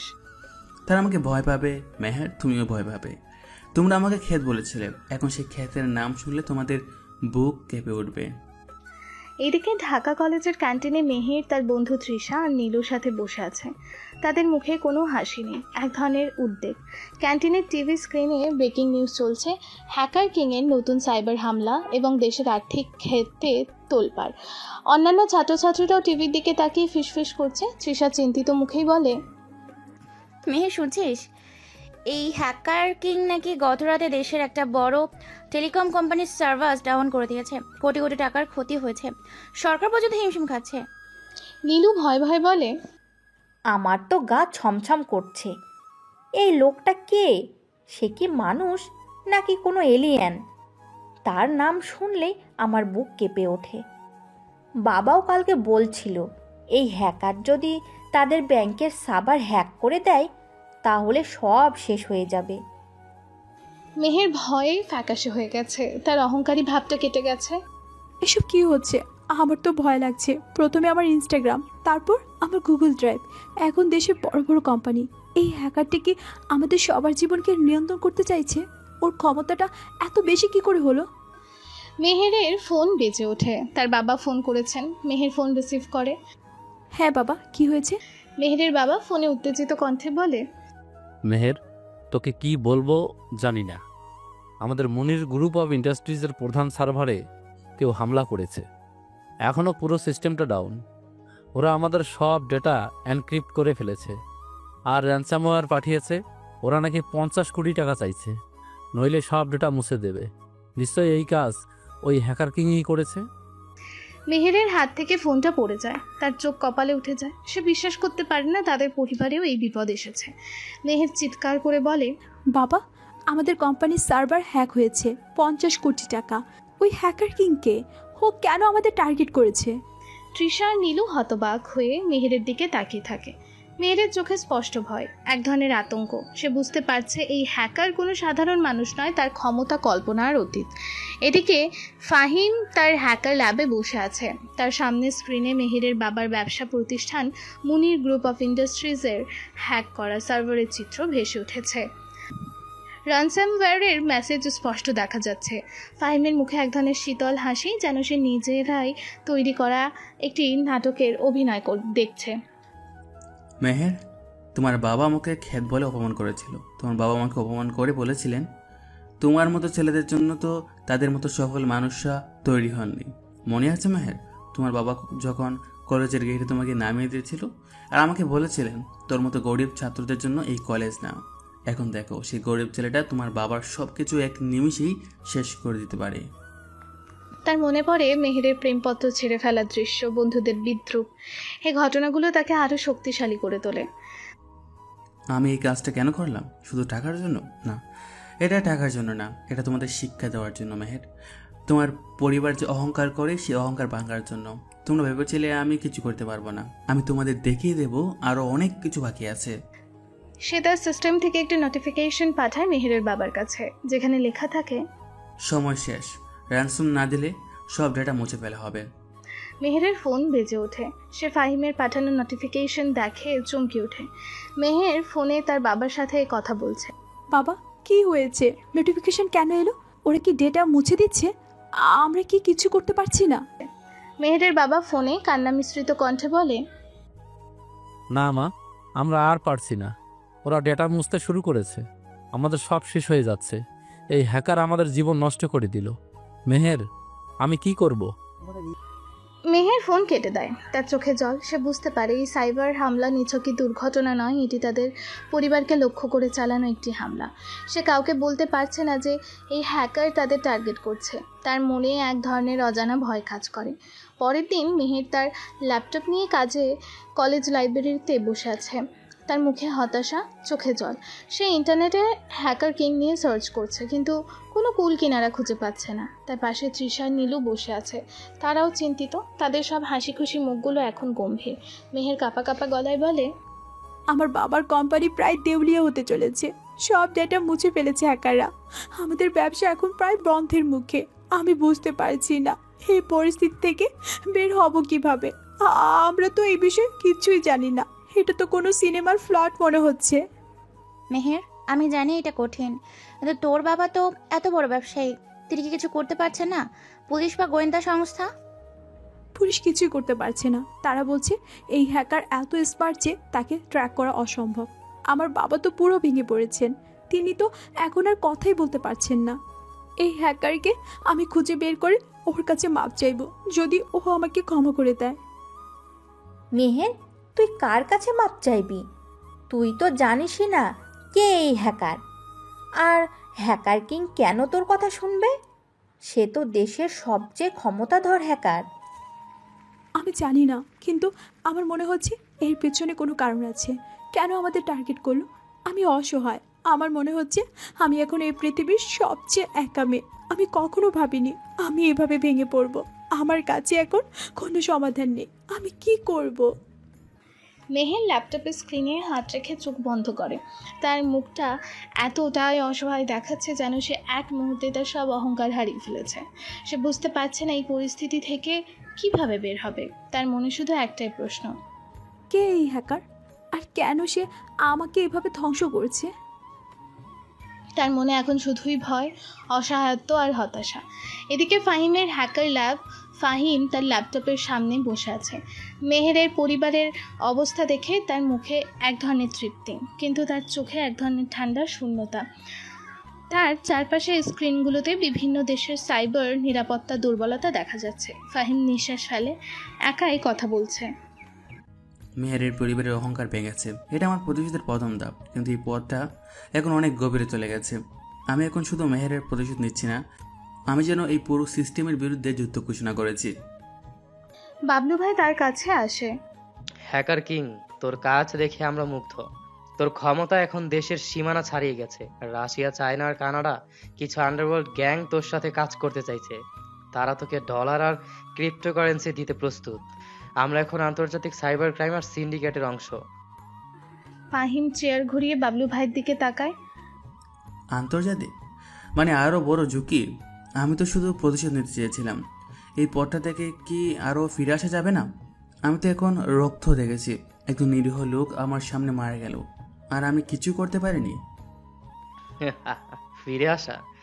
একবার এই পথে পা রাখলে আর ফিরে আসার উপায় নেই হ্যাকার কিং। তুই এখন আমাদের দলের অংশ। তুই এখন একজন আন্তর্জাতিক অপরাধী। তোর নাম এখন শুধু বাংলাদেশের পুলিশ না, ইন্টারপোলের খাতাতেও চলে আসবে। এটা তোর নতুন জীবন। তোর এই ক্ষমতা এখন তোর নিয়ন্ত্রণে নেই, এটা আমাদের নিয়ন্ত্রণে। ফাহিম তার ল্যাপটপের দিকে তাকায়। তার জেদ তাকে সামনে নিয়ে যায়, কিন্তু তার মনে এক ধরনের অস্থিরতা কাজ করে। সে বুঝতে পারে সে তার প্রতিশোধের খেলায় আরও গভীরে প্রবেশ করেছে। এই পথ থেকে ফিরে আসা কঠিন। সে এখন শুধু একজন হ্যাকার নয়, সে অপরাধ জগতের এক অন্ধকার শক্তি। তার চোখে এখন প্রতিশোধের পাশাপাশি এক ধরনের ভয়ও দেখা যায়, কারণ সে বুঝতে পারছে তার জীবনে এখন আর তার নিজের হাতেই নেই। তার এই নতুন সত্তা তাকে কোথায় নিয়ে যাবে তা নিজেও সে জানে না। এক সপ্তাহ পর ঢাকা কলেজের বিশাল অডিটোরিয়াম। কলেজের বার্ষিক সাংস্কৃতিক অনুষ্ঠান চলছে। অডিটোরিয়ামের এক কোণে অন্ধকার প্রায় ফাহিম তার পরিচিত কালো হুডি পরে বসে আছে। সে এখন আগের চেয়ে অনেক স্মার্ট, তীক্ষ্ণ দৃষ্টি তার চারপাশের ভিড়ের দিকে। তার মুখে আত্মবিশ্বাসের ছাপ, কিন্তু চোখে এক ধরনের চাপা বিষণ্ণতা। সে দূর থেকে মঞ্চে পারফর্ম করা ছাত্রছাত্রীদের দেখছে। আমি এখানে কেন এলাম? এই কোলাহল, এই হাসাহাসি আমার এখন আর ভালো লাগে না। আমার জগৎ এখন অনেক অন্যরকম। হঠাৎ তার চোখ অডিটোরিয়ামের অন্য কোণে পড়ে মেহের আজ আর সেই অহংকারী ভঙ্গিতে নেই। তার পরনে সাধারণ একটি সালোয়ার কামিজ, মুখে মেকআপ নেই বললেই চলে। তার চোখগুলো কিছুটা ফোলা, মুখে এক ধরনের বিষণ্ণতা আর দুশ্চিন্তার ছাপ। সে একাই বসে আছে, তার পাশে তৃষা বা নীলু কেউ নেই। ফাহিম তাকে এক মুহূর্তের জন্য চিনতে পারে না। এই মেহের তার দেখা সেই অহংকারী কুইন মেহের নয়। মেহের, ও এখানে একা? ওর চোখে এত বিষণ্ণতা কেন? ওর বাবা তো প্রায় দেউলিয়া হয়ে গেছে, হয়তো সেই কারণে, কিন্তু ওর মুখে তো কখনো এমন অসহায়তা দেখিনি। মেহের হঠাৎ ফাহিমের দিকে তাকায়, তাদের চোখাচোখি হয়। মেহের ফাহিমকে এক পলক দেখে চোখ সরিয়ে নেয়। ফাহিমের মুখে কোনো অভিব্যক্তি নেই। সে মেহেরকে দেখেও না দেখার ভান করে, দ্রুত তার চোখ ঘুরিয়ে নেয় মঞ্চের দিকে, কিন্তু তার মন মেহেরের দিকেই পড়ে থাকে। আমি এখন ওর সামনে যেতে পারবো না। ও আমাকে কি বলবে? আমি তো ওর এই অবস্থার জন্য দায়ী, কিন্তু ওর এই ভীষণ মুখ দেখে আমার ভেতরে কেন কষ্ট হচ্ছে। প্রতিশোধ তো সম্পূর্ণ হয়নি এখনো। কেন আমার মনে হচ্ছে আমি ভুল করেছি। তাকে কি আরো কষ্ট দেওয়া ঠিক হবে? মেহের আবারও একবার ফাহিমের দিকে তাকায়। ফাহিম তখন অন্যদিকে তাকিয়ে আছে। মেহেরের চোখে ফাহিমের প্রতি এক ধরনের কৌতূহল জাগে, কারণ ফাহিম এখন আর সেই পুরনো খ্যাত ছেলেটি নেই। সে কিছুটা বদলে গেছে। মেহেরের মনে পুরনো দিনের কথা ভেসে ওঠে। ফাহিমকে অপমান করার দৃশ্য তার মনে এক ধরনের অপরাধ বোধ কাজ করে। অডিটোরিয়ামের অনুষ্ঠান শেষ, ছাত্রছাত্রীরা হল থেকে বেরিয়ে যাচ্ছে। মেহের ধীরে ধীরে ফাহিমের দিকে এগিয়ে আসে। তার মনে এক ধরনের দ্বিধা, কিন্তু সে আজ কথা বলতে চায়। তার অহংকার ভেঙে চুরমার হয়ে গেছে। মেহের ফাহিমের সামনে দাঁড়িয়ে কিছুটা দ্বিধা নিয়ে বলে, ফাহিম, তুমি কেমন আছো? ফাহিম চমকে ওঠে। সে মেহেরকে উপেক্ষা করে চলে যেতে চেয়েছিল, কিন্তু মেহেরের অপ্রত্যাশিত ডাক তাকে থামিয়ে দেয়। সে মেহেরের দিকে তাকায়। আমি ভালো আছি, কিন্তু তুমি কেন আমার সাথে কথা বলছো? তোমার তো আমার মতো খেত ছেলের সাথে কথা বলতে ভালো লাগে না। ফাহিমের এই কথায় মেহেরের মুখটা ফ্যাকাশে হয়ে যায়। তার চোখে জল টলমল করে। মেহের আস্তে করে প্রায় ফিসফিস করে বলে, প্লিজ ফাহিম, এমন বলো না। আমি জানি আমি তোমার সাথে খুব খারাপ ব্যবহার করেছিলাম। আমি খুব অহংকারী ছিলাম। আমার বাবার টাকা আর আমার রূপের অহংকার আমাকে অন্ধ করে দিয়েছিল। আমি ভুল করেছিলাম। আমি সেই দিন তোমাকে খুব কষ্ট দিয়েছিলাম। আমি তার জন্য সত্যি অনুতপ্ত। আমাকে ক্ষমা করে দাও। ফাহিম মেহেরের দিকে তীক্ষ্ণ দৃষ্টিতে তাকায়। তার চোখে এক ধরনের অবিশ্বাস। ক্ষমা? তুমি আমার কাছে ক্ষমা চাইছো? যে মেহের আমাকে সবার সামনে অপমান করেছিল, আমার প্রেমপত্র ছিঁড়ে ফেলেছিল, সে আজ আমার কাছে ক্ষমা চাইছে? তোমার কি হয়েছে মেহের? তোমার বাবা দেউলিয়া হয়ে যাওয়ায় তোমার চোখ খুলছে নাকি? মেহের কান্না জড়ানো কণ্ঠে বলে, হ্যাঁ ফাহিম, আমার চোখ খুলেছে। আমার সব অহংকার চূর্ণ হয়ে গেছে। আমি বুঝতে পারছি আমার অহংকার আমাকে কত কিছু হারিয়েছে। আমার জীবনে এখন শুধু সমস্যা আর হতাশা। আমি আজ একা। আমার কোনো বন্ধু নেই, কেউ আমার পাশে নেই। আমি জানি না এই হ্যাকার কেন আমাদের টার্গেট করেছে, কিন্তু আমি বুঝতে পারছি আমার এই অবস্থার জন্য আমার অতীত কর্মই দায়ী। মেহের ফাহিমের দিকে হাত বাড়ান, তার চোখে জল। ফাহিম মেহেরের পরিবর্তন দেখে অবাক হয়। এই মেহের তার চেনা মেহের নয়। ফাহিমের মনে এক ধরনের দ্বন্দ্ব শুরু হয়। মেহেরের কথা শোনার পর ফাহিম কলেজ ক্যাম্পাসের একটি ফাঁকা স্থানে বসে আছে। তার মনে মেহেরের পরিবর্তন, তার কষ্ট, তার ক্ষমা চাওয়ার কথাগুলো ঘুরপাক খাচ্ছে। তার ভেতরের হ্যাকার কিং আর পুরনো খ্যাত ফাহিমের মধ্যে এক তীব্র দ্বন্দ্ব চলছে। ফাহিম মনে মনে অস্থির হয়ে পড়ে। মেহেরের চোখে এত কষ্ট, ও কি সত্যি বদলে গেছে? ও তো কখনো কারো কাছে মাথা নত করেনি। ওর ক্ষমা চাওয়াটা কি সত্যি, নাকি আমার সাথে কোনো নতুন খেলা খেলছে? তার মনে পড়ে মেহেরের প্রেমপত্র ছিঁড়ে ফেলার দৃশ্য, তার মুখে সেই বিদ্রুপ। তারপর তার মনে পড়ে মেহেরের অসহায় চোখগুলো, তার কান্না। প্রতিশোধের আগুনটা যেন একটু হলেও নিভে আসছে। ফাহিম একাই কথা বলছে, তার কপাল কুঁচকে গেছে। আমি তো প্রতিশোধ নিতে চেয়েছিলাম, আমি ওর জীবনটাকে দুঃস্বপ্ন বানাতে চেয়েছিলাম। এখন যখন সেটাই হচ্ছে, আমার কেন ভালো লাগছে না? আমার ভেতরটা কেন এত অস্থির লাগছে? আমি কি ওকে এখনো ভালোবাসি? এই কি সেই প্রতিশোধ যা আমি এত কষ্ট করে অর্জন করেছি? সে তার ফোন বের করে, যেখানে বাবলু ভাইয়ের পাঠানো কিছু নতুন হ্যাকিং মেশিনের বিবরণ রয়েছে, আরও বড় ব্যাংক হ্যাক, আন্তর্জাতিক ডেটা চুরি।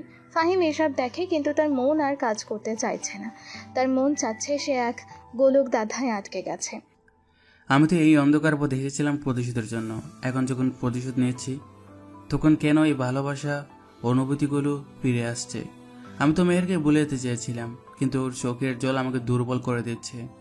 আমি কি এই পথে আর এগিয়ে যাব, নাকি থেমে যাব? মেহেরকে যে কষ্টগুলো দিয়েছি, সেগুলো কি যথেষ্ট নয়? ফাহিম হতাশ হয়ে তার মাথা নিচু করে। তার ভেতরের দ্বন্দ্ব তাকে অস্থির করে তোলে। তার মনে প্রতিশোধের আকাঙ্ক্ষা আর ভালোবাসার টানাপোড়েন শুরু হয়। সে জানে না কি করা উচিত। এই পরিস্থিতি তার জন্য নতুন। পরের দিন ঢাকা কলেজের কফি শপে মেহের ফাহিমের জন্য অপেক্ষা করছে। ফাহিম কপি হাতে নিয়ে তার কাছে আসে। মেহের তাকে দেখে উঠে দাঁড়ায়, তার মুখে এক ধরনের আশা। ফাহিম, ধন্যবাদ, তুমি আসলে। আমি জানি তুমি আমাকে সাহায্য করতে পারো। ফাহিম কফি কাপে চুমুক দিতে দিতে নিরুত্তাপ। সাহায্য? আমি? তুমি কেন এমনটা ভাবছো? মেহের আস্তে করে ফাহিমের চোখে চোখ রেখে বলে, আমার মনে হচ্ছে তুমি সেই রহস্যময় হ্যাকার। আমার বাবা যখন তোমার কথা বলেছিলেন, তোমার চোখের দিকে তাকিয়ে আমার মনে একটা অদ্ভুত অনুভূতি হয়েছিল। সেই দিন তুমি যেভাবে আমাকে অপমান করার পর চলে গিয়েছিলে, তারপর আমার সব কিছু এভাবে উলটপালট হয়ে যাওয়া, এটা কি কাকতালীয়? তুমি কি হ্যাকার কে? ফাহিম চমকে ওঠে। তার মুখে কোনো অভিব্যক্তি নেই, কিন্তু তার চোখগুলো তীক্ষ্ণ হয়ে ওঠে। কি বলছো এসব? আমি? তুমি আমাকে খেত ফাহিম বলতে, আর এখন বলছো আমি হ্যাকার কিং? তুমি হয়তো দুশ্চিন্তায় ভুলভাল বলছো। মেহের কাপা কাপা হাতে ফাহিমের হাত ধরে। না ফাহিম, আমি ভুল বলছি না। আমি জানি এটা অবিশ্বাস শোনাচ্ছে, কিন্তু আমার মন বলছে তুমি। তোমার চোখে আমি সেই রাগ দেখেছি, সেই জেদ দেখেছি।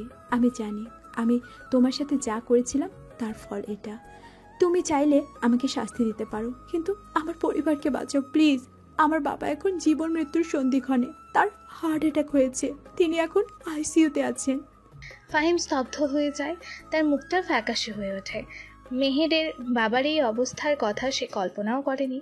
তার প্রতিশোধটা কি এত দূর করিয়েছে? মেহেরের চোখে জল। আমি জানি তুমি আমাকে পছন্দ করো না, কিন্তু আমার বাবাকে বাঁচাও। আমাদের সব কিছু শেষ হয়ে যাচ্ছে।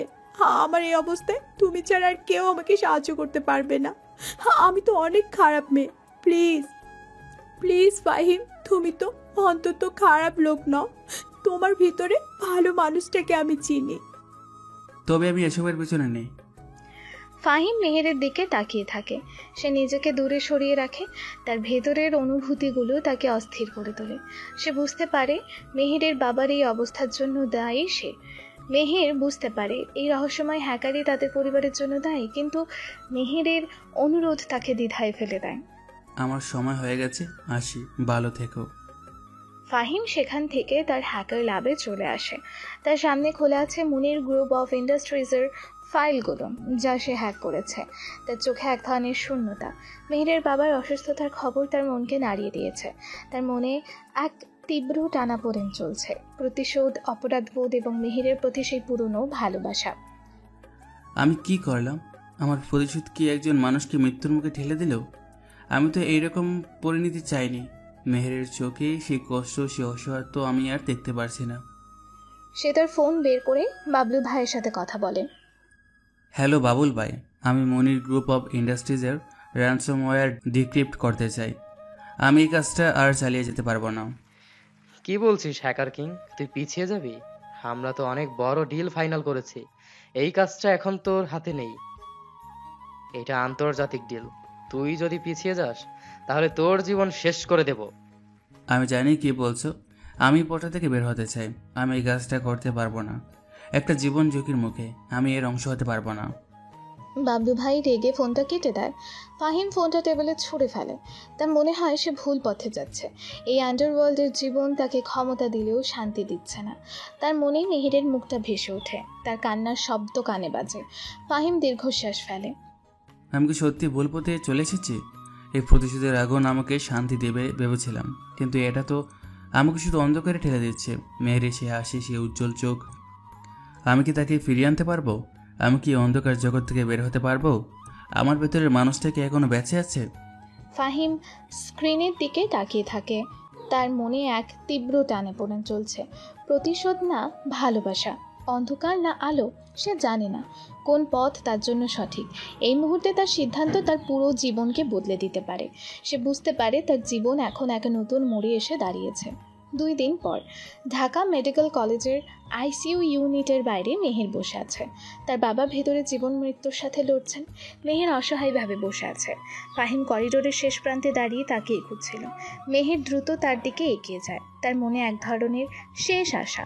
মেহের ফাহিমের সামনে এসে হাত জড়ো করে কাঁদতে কাঁদতে বলে, ফাহিম, তুমি এসেছো? আমি তোমাকে অনেক খুঁজেছি। প্লিজ ফাহিম, আমার বাবাকে বাঁচাও। ওনার এই অবস্থার জন্য আমি নিজেকে ক্ষমা করতে পারছি না। আমি জানি আমি তোমার সাথে খুব খারাপ ব্যবহার করেছিলাম, তোমাকে অপমান করেছিলাম। আমার অহংকার আমাকে অন্ধ করে দিয়েছিল। আমি তার জন্য সত্যি অনুতপ্ত। ফাহিম, আমাকে ক্ষমা করে দাও প্লিজ। আমি তোমার পায়ে পড়ি। ফাহিম মেহেরের দিকে তাকায়। তার মুখে কোনো অভিব্যক্তি নেই, কিন্তু তার চোখগুলো মেহেরের অসহায়ত্ব দেখে কিছুটা নরম হয়। তুমি আমার কাছে কি চাও মেহের? আমি কি করতে পারি? আমি তো একজন সাধারণ ছাত্র। মেহের জোর দিয়ে ফাহিমের হাত ধরে। না ফাহিম, তুমি সাধারণ নাও। আমি জানি তুমি সেই হ্যাকার কিং। আমার মন বলছে তোমার চোখের দিকে তাকালে আমি সেই শক্তি দেখতে পাই। তুমি তো আমার ইনস্টাগ্রাম হ্যাক করেছিলে, আমাদের কোম্পানির সার্ভার। প্লিজ ফাহিম, অস্বীকার করো না। আমার বাবা এখন মৃত্যুর সাথে লড়ছে। তুমি যদি চাও আমরা রাস্তায় বসে যাব।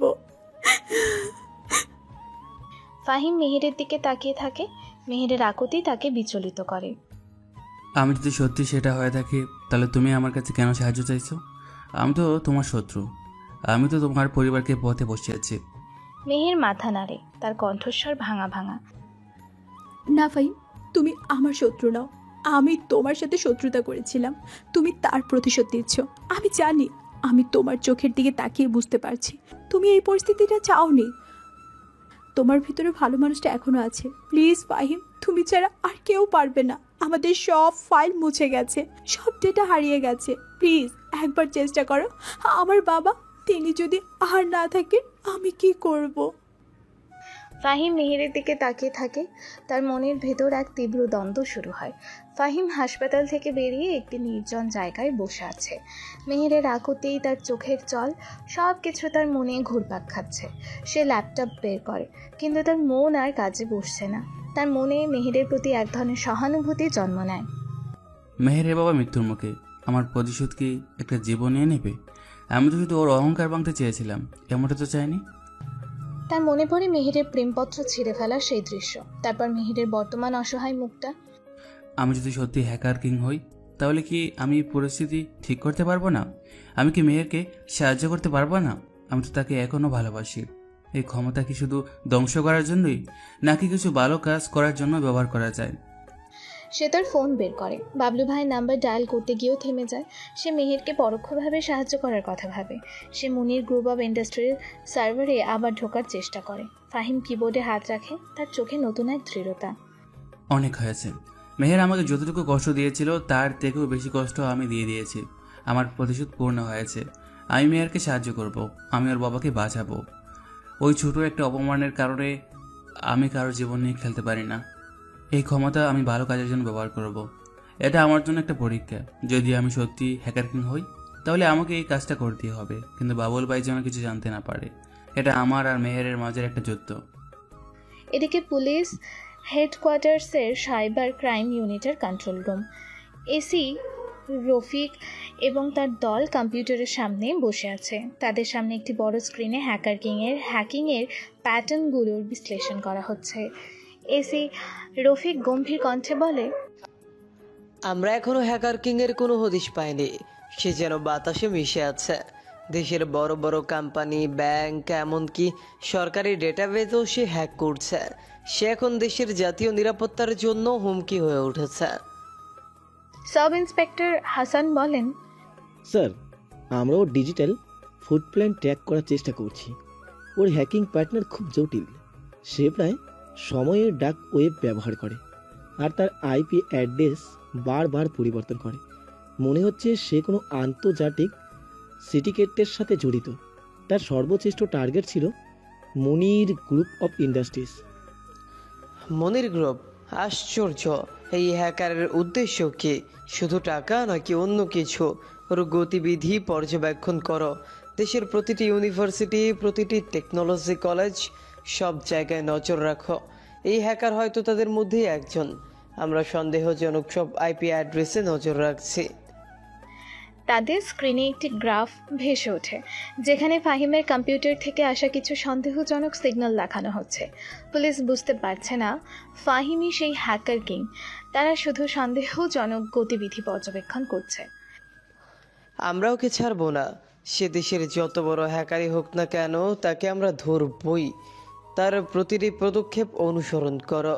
তোমাদের কাছে কোনো ক্লু এলে সাথে সাথে আমাকে জানাও। এদিকে ফাহিমের হ্যাকার ল্যাবে বাবলু ভাই তার দল নিয়ে প্রবেশ করে। তাদের মুখে এক ধরনের হুমকি। ফাহিম তখনও মেহেরের বাবার কোম্পানির ডেটা উদ্ধারের চেষ্টা করছে। বাবলু ভাই কর্কশ স্বরে বলে, হ্যাকার কিং, তুই আমাদের ফোন ধরছিস না কেন? আমরা তোর জন্য অপেক্ষা করছি। আমাদের ইন্টারন্যাশনাল ক্লায়েন্টরা তোর জন্য বসে আছে। তুই কি জানিস আমরা কত বড় ডিল হাতছাড়া করছি তোর জন্য? আমি অন্য একটা কাজ নিয়ে ব্যস্ত ছিলাম। এটা খুবই গুরুত্বপূর্ণ ছিল। ফাহিম ল্যাপটপের স্ক্রিনের দিকে তাকিয়ে নিরুত্তাপ কণ্ঠে বলে, আমি অন্য একটা কাজ নিয়ে ব্যস্ত ছিলাম। এটা খুবই গুরুত্বপূর্ণ ছিল। বাবলু ভাই ফাহিমের ল্যাপটপের দিকে তাকিয়ে তার স্ক্রিনে মুনির গ্রুপ অফ ইন্ডাস্ট্রিজের ফাইল দেখে বলে, এইটা কি? তুই কি আমাদের অজান্তেই এই কোম্পানির ডেটা রিকভার করার চেষ্টা করছিস? তুই তো জানিস এই কোম্পানি আমাদের হাতেই থাকবে। আমরা ওদের কাছ থেকে মোটা টাকা আদায় করব। আমি এই কাজটা করতে পারবো না। ওদের কাছে টাকা নেই, আর আমি কোনো নিরাপদ মানুষকে কষ্ট দিতে চাই না। এটা আমার কাজের অংশ নয়। বাবলু ভাই ফাহিমের কলার ধরে, রাগে চোখ লাল হয়ে গেছে। তোর কাজের অংশ নয়? তুই ভুলে গেছিস তুই কে? তুই এখন আমাদের গ্যাংয়ের অংশ। আমাদের নির্দেশ তোকে মানতেই হবে। তুই যদি আমাদের কথা না শুনিস তাহলে তোর পরিণতি খুব খারাপ হবে। আমরা তোকে এই আন্ডারওয়ার্ল্ড থেকে বের হতে দেব না। তোর জীবন এখন ঝুঁকির মুখে। বাবলু ভাই ফাহিমকে ছেড়ে দেয়। সে বুঝতে পারে ফাহিমকে নিয়ন্ত্রণ করা সহজ হবে না। কয়েকদিন পর মেহেরের বাবা সুস্থ হয়ে ওঠেন। যদিও কোম্পানি এখনও পুরোপুরি স্বাভাবিক হয়নি, ফাহিম রাতের পর রাত জেগে মেহেরের বাবার কোম্পানির ডেটা সফলভাবে পুনরুদ্ধার করছে। মেহের এই বিষয়টি জানে না। ফাহিম আর মেহের কলেজ ক্যাম্পাসের একটি ফাঁকা বেঞ্চে বসে আছে। মেহেরের মুখে বিষণ্ণতা কেটে গিয়ে এক ধরনের শান্তি দেখা যাচ্ছে। মেহের ফাহিমের দিকে তাকিয়ে কৃতজ্ঞতা নিয়ে বলে, ফাহিম, আমি জানি না কি হয়েছে, কিন্তু হঠাৎ করে আমাদের কোম্পানির সব ডেটা ফিরে এসেছে। মনে হচ্ছে যেন কোনো জাদুর কাঠি কাজ করেছে। আমার বাবা সুস্থ হয়ে উঠেছেন। আমি তোমাকে ধন্যবাদ দিতে চাই। তুমি সেই দিন আমার পাশে ছিলে, যখন কেউ ছিল না। ফাহিম মেহেরের দিকে তাকায়, মুখে মৃদু হাসি। আমি তো কিছুই করিনি, হয়তো আল্লাহ তোমাদের সাহায্য করেছে। মেহের আস্তে করে ফাহিমের হাত ধরে। না ফাহিম, আমি জানি তুমি কিছু করেছো। আমার মন বলছে তুমি সেই ব্যক্তি। তুমি হয়তো আমাকে বলতে চাইছো না, কিন্তু আমি তোমার কাছে চিরকৃতজ্ঞ থাকব। জানো, আমি এখন তোমার মধ্যে সেই পুরনো ফাহিমকে দেখতে পাই, যাকে আমি সেই দিন চিনতে পারিনি। তুমি এত ভালো, আর আমি কি খারাপ ব্যবহারই না করেছিলাম তোমার সাথে। ফাহিম মেহেরের হাতের দিকে তাকায়। তার মনে হয় এই স্পর্শটাই সে এতদিন ধরে খুঁজছিল। মেহেরের চোখে এখন অহংকার নেই, আছে শ্রদ্ধা আর ভালোবাসা। ফাহিমের মনে সে পুরনো ভালোবাসা আবারও জেগে ওঠে। ফাহিম আস্তে করে মেহেরের দিকে তাকিয়ে বলে, তুমি যখন আমাকে খেয়াল বলেছিলি তখন খুব কষ্ট হয়েছিল, কিন্তু আজ তোমার এই কথাগুলো শুনে আমার মনে হচ্ছে সব কষ্ট বলে যেতে পারি। তুমি খুব বদলে গেছো মেহের। হ্যাঁ ফাহিম, আমি বদলে গেছি। আমি ভুল করেছিলাম। আমি বুঝতে পারছি জীবনের সবচেয়ে মূল্যবান জিনিস টাকা বা অহংকার নয়, মানুষের ভালোবাসা আর সম্পর্ক। আমি জানি না তুমি আমাকে ক্ষমা করতে পারবে কি না, কিন্তু আমি তোমার পাশে থাকতে চাই। আমি কি তোমার বন্ধু হতে পারি? ফাহিম মেহেরের দিকে তাকায়। তার চোখে ভালোবাসার এক ঝলক দেখা যায়। তাদের মধ্যে কিছু নরম মুহূর্ত তৈরি হয়। ফাহিম বুঝতে পারে সে মেহেরকে ভালোবাসে, কিন্তু তার মাথার পেছনে বাবলু ভাইয়ের হুমকি আর পুলিশের নজর ঘোরপাক খাচ্ছে। সে জানে এই সম্পর্কটা তার জন্য আরও বিপদ নিয়ে আসতে পারে। ফাহিমের গোপন হ্যাকার ল্যাপটপের নীল আলোতে তার মুখটা দেখা যাচ্ছে। তার চোখে গভীর মনোযোগ। সে এক হাতে কফি কাপ ধরে অন্য হাতে দ্রুত কিবোর্ড চালাচ্ছে। স্ক্রিনে মেহেরের বাবার কোম্পানি মুনির গ্রুপ অফ ইন্ডাস্ট্রিজের ফিনান্সিয়াল ডেটাবেস খোলা। বাবলু ভাইয়ের চাপ সত্ত্বেও ফাহিম গোপনে মেহেরের পরিবারকে হ্যাকার কিংয়ের পরবর্তী হামলা থেকে রক্ষা করার চেষ্টা করছে। সে জানে এই কাজটা ধরা পড়লে তার জীবন ঝুঁকির মুখে পড়বে। বাবুল ভাই ভেবেছিল আমি ওদের সব ডেটা মুছে ফেলবো, কিন্তু আমি সেটা হতে দেব না। মেহেরের বাবা যে ক্ষতিটুকু হয়েছে তা পূরণ করা সম্ভব না হলেও আরও বড় ক্ষতি হতে দেব না। সে মুনির গ্রুপের ফ্যাক্টরির জন্য আসা একটি শিপমেন্টের অর্ডার হ্যাক করে। সেই অর্ডারটি বাবলু ভাইয়ের গ্যাংয়ের পক্ষ থেকে আসছিল, যা কোম্পানির জন্য আরও বড় ক্ষতির কারণ হতো।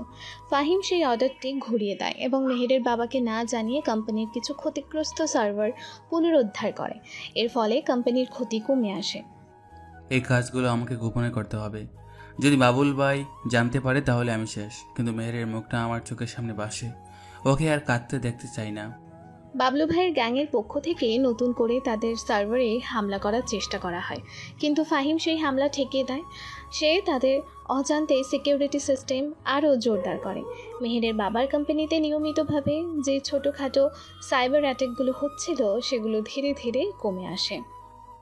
আমার এই কাজের জন্য হয়তো আমি ধরা পড়ে যাব, কিন্তু মেহেরের জন্য আমি যে কোনো ঝুঁকি নিতে রাজি। আমার প্রতিশোধের আগুনটা ধীরে ধীরে নিভে যাচ্ছে, তার জায়গায় ভালোবাসা জন্ম নিচ্ছে। এদিকে মেহেরের বাড়িতে তার বাবার অফিস রুম। মেহের তার বাবার সাথে কম্পিউটারের সামনে বসে আছে। তার বাবা এখনও পুরোপুরি সুস্থ নন, কিন্তু তার মুখে এক ধরনের স্বস্তি। তার কোম্পানি ধীরে ধীরে ক্ষতির পরিমাণ কাটিয়ে উঠেছে। মেহেরের বাবা মেহেরের দিকে তাকিয়ে বিস্মিত কণ্ঠে বলেন, জানিস মেহের, আশ্চর্য একটা ব্যাপার, যে হ্যাকার আমাদের সব কিছু শেষ করে দিচ্ছিল সে এখন চুপ। গত এক সপ্তাহ ধরে কোনো নতুন সাইবার অ্যাটাক হয়নি, বরং আমাদের কিছু পুরনো ডেটা ফিরে এসেছে যা আমরা হারিয়েই ফেলেছিলাম। মনে হচ্ছে কোনো অদৃশ্য শক্তি আমাদের সাহায্য করছে। সত্যি বাবা? তার মানে হ্যাকার কি আমাদের ছেড়ে দিয়েছে? কিন্তু কেন? হঠাৎ করে কেন সে চুপ হয়ে গেল? আর আমাদের ডেটা ফিরে এলো কিভাবে?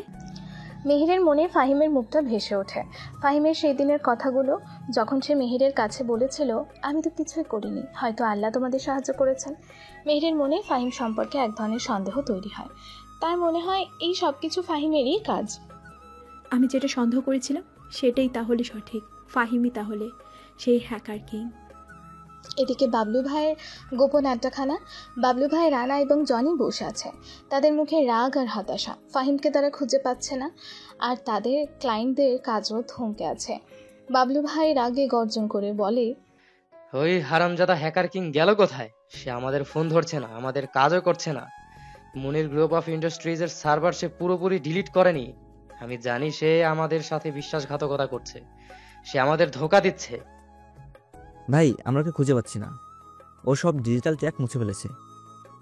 মনে হচ্ছে সে আমাদের থেকে পালিয়ে বেড়াচ্ছে। আমরা ওকে বিশ্বাস করে ভুল করেছি। ভাই, আমার মনে হয় সে আমাদের জায়গাটা দখল করতে চাইছে। ওর নাম ছড়িয়ে পড়েছে, আন্তর্জাতিক ক্লায়েন্টরাও ওর খোঁজ করছে। সে হয়তো আমাদের বাদ দিয়ে নিজেই ব্যবসা শুরু করতে চাইছে।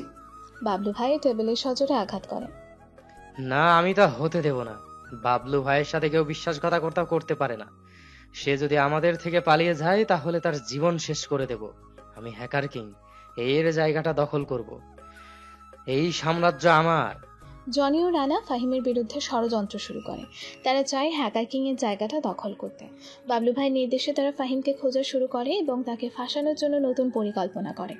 তাদের চোখে লোভ আর প্রতিশোধের আগুন। তারা ফাহিমকে আন্ডারওয়ার্ল্ড থেকে সরাতে বদ্ধপরিকর। ওদিকে পুলিশ হেডকোয়ার্টার্সের সাইবার ক্রাইম ইউনিটের কন্ট্রোল রুম। এসি রফিক এবং তার দল ল্যাপটপের সামনে বসে আছে। তাদের মুখে এক ধরনের উত্তেজনা। তারা হ্যাকার কিং সম্পর্কে কিছু গুরুত্বপূর্ণ তথ্য পেয়েছে। এসি রফিক তার টিমকে উদ্দেশ্য করে উত্তেজিত কণ্ঠে বললে, গুড নিউজ, আমরা হ্যাকার কিং এর কিছু দুর্বলতা খুঁজে পেয়েছে। তার কিছু পুরনো সার্ভার যা সে খুব কম ব্যবহার করত, সেইগুলো থেকে কিছু আর্লি স্টেজ লগিং ডেটা পেয়েছে। মনে হচ্ছে সে প্রথম দিকে খুব বেশি সাবধান ছিল না। সাব ইন্সপেক্টর হাসান স্ক্রিনে একটি ম্যাপ দেখিয়ে বলে, স্যার, ওর কিছু পুরনো লাইগন অ্যাক্টিভিটি ঢাকা কলেজের কাছাকাছি একটি আইপি অ্যাড্রেস থেকে দেখা যাচ্ছে। আর তার কিছু ব্যক্তিগত ডেটা যা সে মুছে ফেলেনি, সেখানে তার পুরনো নাম ফাহিম লেখা আছে। এটা কি আমাদের পুরনো টার্গেট? এসি রফিক চমকে ওঠে। তারা ফাহিমের পুরনো ফাইলগুলো খতিয়ে দেখা শুরু করে। ফাহিমের কলেজের ভর্তির কাগজপত্র, তার নাম, বাবার নাম, ঠিকানা সহ সব তথ্য তাদের স্ক্রিনে ভেসে ওঠে। এসি রফিক আশ্চর্য হয়ে বলে, ফাহিম একজন সাধারণ কলেজের ছাত্র, এ তো অবিশ্বাস্য। এই ছেলেটা এত বড় হ্যাকার কিং। তার মানে আমাদের বহু আকাঙ্ক্ষিত হ্যাকার কিং আমাদের চোখের সামনেই ছিল। স্যার, তার মানে সে কলেজেই আছে। আমরা এতদিন ধরে তাকে বাইরে খুঁজছিলাম। তার গতিবিধি পর্যবেক্ষণ শুরু করুন। সে এখন কোথায় আছে, কি করছে, আমরা তাকে ধরার খুব কাছাকাছি চলে এসেছি। পুলিশ বুঝতে পারে তাদের বহু আকাঙ্ক্ষিত হ্যাকার কিং তাদেরই নাগালে। তারা ফাহিমকে ধরার জন্য জাল বিস্তার করা শুরু করে। ফাহিম এখন শুধু আন্ডারওয়ার্ল্ডের গ্যাংয়ের নজরেই নয়, পুলিশের নজরেও চলে আসে। তার বিপদ আরও ঘনীভূত হয়। পরের দিন ঢাকা কলেজের একটি নির্জন করিডোর। মেহের ফাহিমের জন্য অপেক্ষা করছে। ফাহিম এলে মেহের তার কাছে এগিয়ে যায়। তাদের মধ্যে এক ধরনের মিষ্টি সম্পর্ক তৈরি হয়েছে, যা ফাহিমের জন্য একটি কঠিন পরীক্ষা হয়ে দাঁড়িয়েছে। মেহের ফাহিমের দিকে তাকিয়ে মুখে মৃদু হাসি এনে বলে, ফাহিম, আমি তোমাকে ধন্যবাদ জানাতে এসেছিলাম। আমার বাবার কোম্পানি ধীরে ধীরে ঠিক হয়ে উঠছে। আমি জানি না তুমি কিভাবে সাহায্য করেছো, কিন্তু আমি তোমার কাছে কৃতজ্ঞ। ফাহিম মুচকি হেসে, আমি তো কিছুই করিনি মেহের, ভাগ্য হয়তো তোমাদের সাহায্য করেছে। মেহের ফাহিমের হাত ধরে, না ফাহিম, আমি জানি তুমি কিছু করেছো। আমার মন বলছে তুমি সেই ব্যক্তি। আর আমি তোমার কাছাকাছি আসতে শুরু করেছি। তোমার সাথে কথা বলতে আমার ভালো লাগে। তোমার মধ্যে আমি এমন কিছু খুঁজে পেয়েছি যা আমি আগে কখনো দেখিনি। ফাহিম মেহেরের দিকে তাকায়। তার চোখে এক ধরনের ভালোবাসা। সে বুঝতে পারে মেহেরকে সে আসলেই ভালোবাসে, কিন্তু এই ভালোবাসা তার জন্য এক কঠিন পরীক্ষা। কারণ সে মেহেরকে ভালোবাসলেও তার পরিচয় লুকানো। তার অপরাধী জীবন এবং তার গ্যাংয়ের চাপ তাকে প্রতি মুহূর্তে সতর্ক করছে। ফাহিম মনে মনে বলে, আমি ওকে ভালোবাসি, কিন্তু আমি ওকে সত্যিটা বলতে পারবো না। সে সব জানলেও আমি নিজে সেটা স্বীকার করতে পারবো না। এর আগেও বন্ধুত্বের কথা বলেছিলাম, তুমি কোনো উত্তর দাওনি। আবার বলছি ফাহিম, তুমি কি আমার বন্ধু হবে? আমরা একসাথে অনেক কিছু করতে পারি। আমি তোমার পাশে থাকতে চাই। ফাহিম দীর্ঘশ্বাস ফেলে। মেহেরের দিকে তাকিয়ে বলে, আমি আমি তোমার বন্ধু, কিন্তু আমার জীবনটা খুব জটিল মেহের, তুমি হয়তো বুঝবে না। মেহের ফাহিমের মুখের দিকে তাকিয়ে বলে, আমি তোমার জটিল জীবনটা বুঝতে চাই ফাহিম। আমাকে সুযোগ দাও, আমার মনে হয় আমি তোমাকে বুঝতে পারবো। ফাহিম মেহেরের দিকে তাকায়।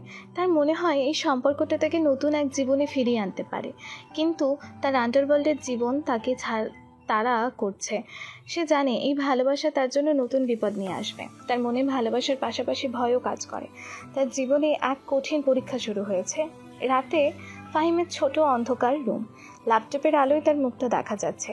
সেটি আন্তর্জাতিক সাইবার ক্রাইম গ্যাংয়ের সার্ভারে প্রবেশ করার চেষ্টা করছে, যারা বাবলু ভাইয়ের গ্যাংয়ের সঙ্গে সম্পর্কিত। তার মনে মেহেরের জন্য কাজ করার একটা জেদ কাজ করছে। হঠাৎ তার দরজায় সজোরে করাঘাত হয়। ফাহিম চমকে ওঠে। কে এলো এত রাতে? বাবুল ভাইয়ের লোক নাকি পুলিশ? বাইরে থেকে এসি রফিকের কণ্ঠ শোনা যায়। ফাহিম, দরজা খোলো, আমরা পুলিশ। তোমার বাড়ি চারপাশ থেকে ঘিরে ফেলেছে, পালানোর কোনো রাস্তা নেই। ফাহিম হতবাক হয়ে যায়। সে জানতো পুলিশ তার পিছু নিয়েছে, কিন্তু এত দ্রুত তারা তার ঠিকানা খুঁজে পাবে সেটা সে ভাবতেই পারেনি। সে দ্রুত ল্যাপটপের সব ডেটা মুছে ফেলার চেষ্টা করে। ঠিক তখনই তার ঘরের পেছনের জানলা দিয়ে বাবলু ভাই, রানা ও জনি প্রবেশ করে। তাদের হাতে অস্ত্র। বাবলু ভাই দ্রুত হাসি হেসে বলে, আরে হ্যাকার কিং, তুই এখানে লুকিয়ে আছিস? আমরা তোকে সব জায়গায় খুঁজেছি। ভেবেছিস আমাদের ফাঁকি দিতে পারবি? তুই আমাদের সাথে বিশ্বাসঘাতকতা করেছিস। এবার তোর খেলা শেষ। ফাহিম তাদের দেখে চমকে গিয়ে ল্যাপটপটা আড়াল করে নেয়। তোমরা এখানে কি করছো? তোমাদের সাহস হয় কি করে আমার ঘরে ঢোকার? রানা অস্ত্র উঁচিয়ে বলে, আমাদের সাহস, আমরা তো জীবন নিয়ে নেব। তুই আমাদের অর্ডার মানিস নি, আমাদের থেকে পালিয়ে বেড়াচ্ছিলি। এখন তোর কি হবে? বাইরে পুলিশের পায়ের শব্দ আরো স্পষ্ট হয়। বাবলু ভাইয়েরা বুঝতে পারে তারা ফাঁদে পড়েছে। জনি বলে, ভাই পুলিশ এসে গেছে, আমরা এখন কি করব? বাবলু ভাই ফাহিমের দিকে তাকিয়ে বলে, এইটা তোর খেলা। আমরা জানি তুইও পুলিশকে খবর দিয়েছিস, কিন্তু তুই একা বাঁচতে পারবি না। ফাহিম বুঝতে পারে পরিস্থিতি চরম উত্তেজনাপূর্ণ। সে একপাশে পুলিশ, অন্য পাশে গ্যাংয়ের হাতে ধরা পড়েছে। তার জীবন এখন ঝুঁকির মুখে। ফাহিমের বাড়ির পিছনে সরু গলি। ফাহিম বাবলু ভাইদের সাথে ধস্তাধস্তি করে জানালা দিয়ে লাফিয়ে পালায়। পুলিশ বাড়ির সামনে থেকে ভেতরে প্রবেশ করতে শুরু করেছে। ফাহিম দ্রুত দৌড়াতে শুরু করে। হঠাৎ একটি মোড়ে মেহেরের সাথে ধাক্কা লাগে। মেহের সম্ভবত ফাহিমকে দেখতে এসেছিল। মেহের আশ্চর্য হয়ে বলে, ফাহিম, তুমি এখানে এত রাতে এভাবে দৌড়াচ্ছ কেন? কি হয়েছে? ঠিক তখনই বাবলু ভাই, রানা ও জনি পেছন থেকে ধাওয়া করে আসে। তাদের চোখে ফাহিমকে ধরার দৃঢ় সংকল্প। তারা মেহেরকে দেখে থমকে যায়। বাবলু ভাই চিৎকার করে বলে, দাঁড়া হ্যাকার কিং, তুই কোথায় পালাচ্ছিস? তোকে আমরা ছাড়বো না। মেহের হতবাক হয়ে যায়, তার চোখ কপালে উঠে যায়। হ্যাকার কি? ফাহিম, এটা কি সত্যি? সে ফাহিমের দিকে তাকায়। ফাহিমের চোখে এক ধরনের অসহায়ত্ব, আর তার মুখে সে পুরনো ভয়ের ছাপ। পুলিশ সাইরেন বাজাতে বাজাতে তাদের কাছাকাছি চলে আসে। এসি রফিক দৌড়াতে দৌড়াতে হ্যান্ড মাইকে বলে, ফাহিম, তুমি চারপাশ থেকে ঘেরাও, আত্মসমর্পণ করো। তুমিই হ্যাকার কিং, আমরা সব জেনে গেছি। মেহেরের হাত থেকে তার পার্সটা পড়ে যায়। তার মুখটা ফ্যাকাশে হয়ে যায়। তার চোখেও অবিশ্বাস। তার সেই অবহেলিত খ্যাত ফাহিমি এই ভয়ঙ্কর হ্যাকার কিং, যে তার পরিবারের সব কিছু ধ্বংস করে দিয়েছিল। তার মনের ভেতরে এক তীব্র ঝড় বয়ে যায়। মেহের কাঁপা কাঁপা কণ্ঠে বলে, ফাহিম, তুমি সেই হ্যাকার কিং? তোমার উপর বারবার আমি সন্দেহ করেছিলাম, আর সেটা সত্যি হলো। তুমি আমার সব কিছু কেড়ে নিয়েছিলে। তুমি আমার বাবার এই অবস্থার জন্য দায়ী ছিলে। ফাহিম মেহেরের দিকে তাকায়। তার চোখে জল টলমল করে। সে সত্যটা অস্বীকার করতে পারে না। তার গোপন পরিচয় মেহেরের সামনে প্রকাশ হয়ে যায়। তার জীবনে এই রুদ্ধশ্বাস মুহূর্তে সে আর মেহেরের কাছ থেকে লুকাতে পারে না। হ্যাঁ মেহের, আমি সেই হ্যাকার কিং। আমি তোমার পরিবারকে বিপদে ফেলেছিলাম। আমি প্রতিশোধ নিতে চেয়েছিলাম, কিন্তু আমি এখন সব কিছু ঠিক করতে চাই। তুমি আমাকে ভুল বুঝো না। মেহেরের চোখ বড় বড় হয়ে যায়। সে ফাহিমের দিকে তাকিয়ে থাকে। তার মুখে অবিশ্বাস্য এক অভিব্যক্তি। তার সেই অবহেলিত খ্যাত ফাহিমি এই ভয়ঙ্কর হ্যাকার কিং, যে পুরো দেশের সাইবার নিরাপত্তা ভেঙে দিচ্ছে। পুলিশ আর গ্যাং ফাহিমকে ঘিরে ধরেছে। মেহের তাদের মাঝখানে দাঁড়িয়ে আছে। তার মনের ভেতর এক তীব্র ঝড় বয়ে যাচ্ছে। তার অতীতের সব ভুল এক মুহূর্তে তার চোখের সামনে ভেসে ওঠে। ফাহিমকে অপমান করা, তার প্রেমপত্র ছিঁড়ে ফেলা, তাকে খ্যাত বলা, সব। মেহের চিৎকার করেন, তার চোখে জল। না, তোমরা ওকে ধরতে পারবে না। ফাহিম, দৌড়াও দৌড়াও ফাহিম। বাবলু ভাই এগিয়ে আসে মেহেরকে ধরতে। সরিয়ে দে এই মেয়েটাকে, ও আমাদের পথের কাঁটা। মেহের বাবলু ভাইকে ধাক্কা দিয়ে ফাহিমের সামনে দাঁড়িয়ে বলে, আমি জানি তুমি কে ফাহিম, আমি জানি তুমি সেই হ্যাকার কিং, কিন্তু আমি বিশ্বাস করি তুমি একজন ভালো মানুষ। তুমি আমাকে ক্ষমা করেছো। আমি তোমাকে সেই দিন ভুল বুঝেছিলাম। আমি তোমার সব কষ্টের কারণ। আমার সাথে যা যা করেছো আমি কিচ্ছু মনে করিনি। আমি বুঝতে পারছি তুমি আমার উপর প্রতিশোধ নিয়েছিলে, আর আমি এটা প্রাপ্য ছিলাম। মেহের ফাহিমের দিকে তাকায়। তার চোখে ভয়, কষ্ট আর ভালোবাসা একসাথে ফুটে ওঠে। সে ফাহিমকে বাঁচাতে চায়। মেহের পুলিশের দিকে ঘুরে চিৎকার করে বলে, আপনারা ওকে ধরতে পারবেন না। ও কোনো অপরাধী নয়। ও যা করেছে তার পিছনে একটা কারণ আছে। ওর কথা শুনুন। এসি রফিক পুলিশ সদস্যদের নির্দেশ দেয়, মেয়েটাকে সরিয়ে দাও, হ্যাকার কিংকে ধরো, সে দেশের সবচেয়ে বড় অপরাধী। পুলিশ ফাহিমকে ধরতে এগিয়ে আসে। মেহের ফাহিমের সামনে গিয়ে দাঁড়ায় তাকে রক্ষা করার জন্য। তার এই পদক্ষেপ ফাহিমকে হতবাক করে দেয়। মেহের তার অতীতের ভুলের জন্য অনুতপ্ত হয়ে ফাহিমকে বাঁচানোর চেষ্টা করে।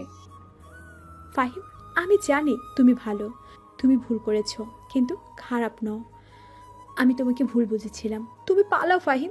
তুমি ধরা পড়লে তোমার জীবন শেষ হয়ে যাবে। প্লিজ ফাহিম, আমার জন্য পালাও। ফাহিম মেহেরের দিকে তাকায়। তার চোখে এক ধরনের নতুন আশা। পুলিশ এবং বাবলু ভাইয়ের গ্যাংয়ের মধ্যে তুমুল ধস্তাধস্তি শুরু হয়।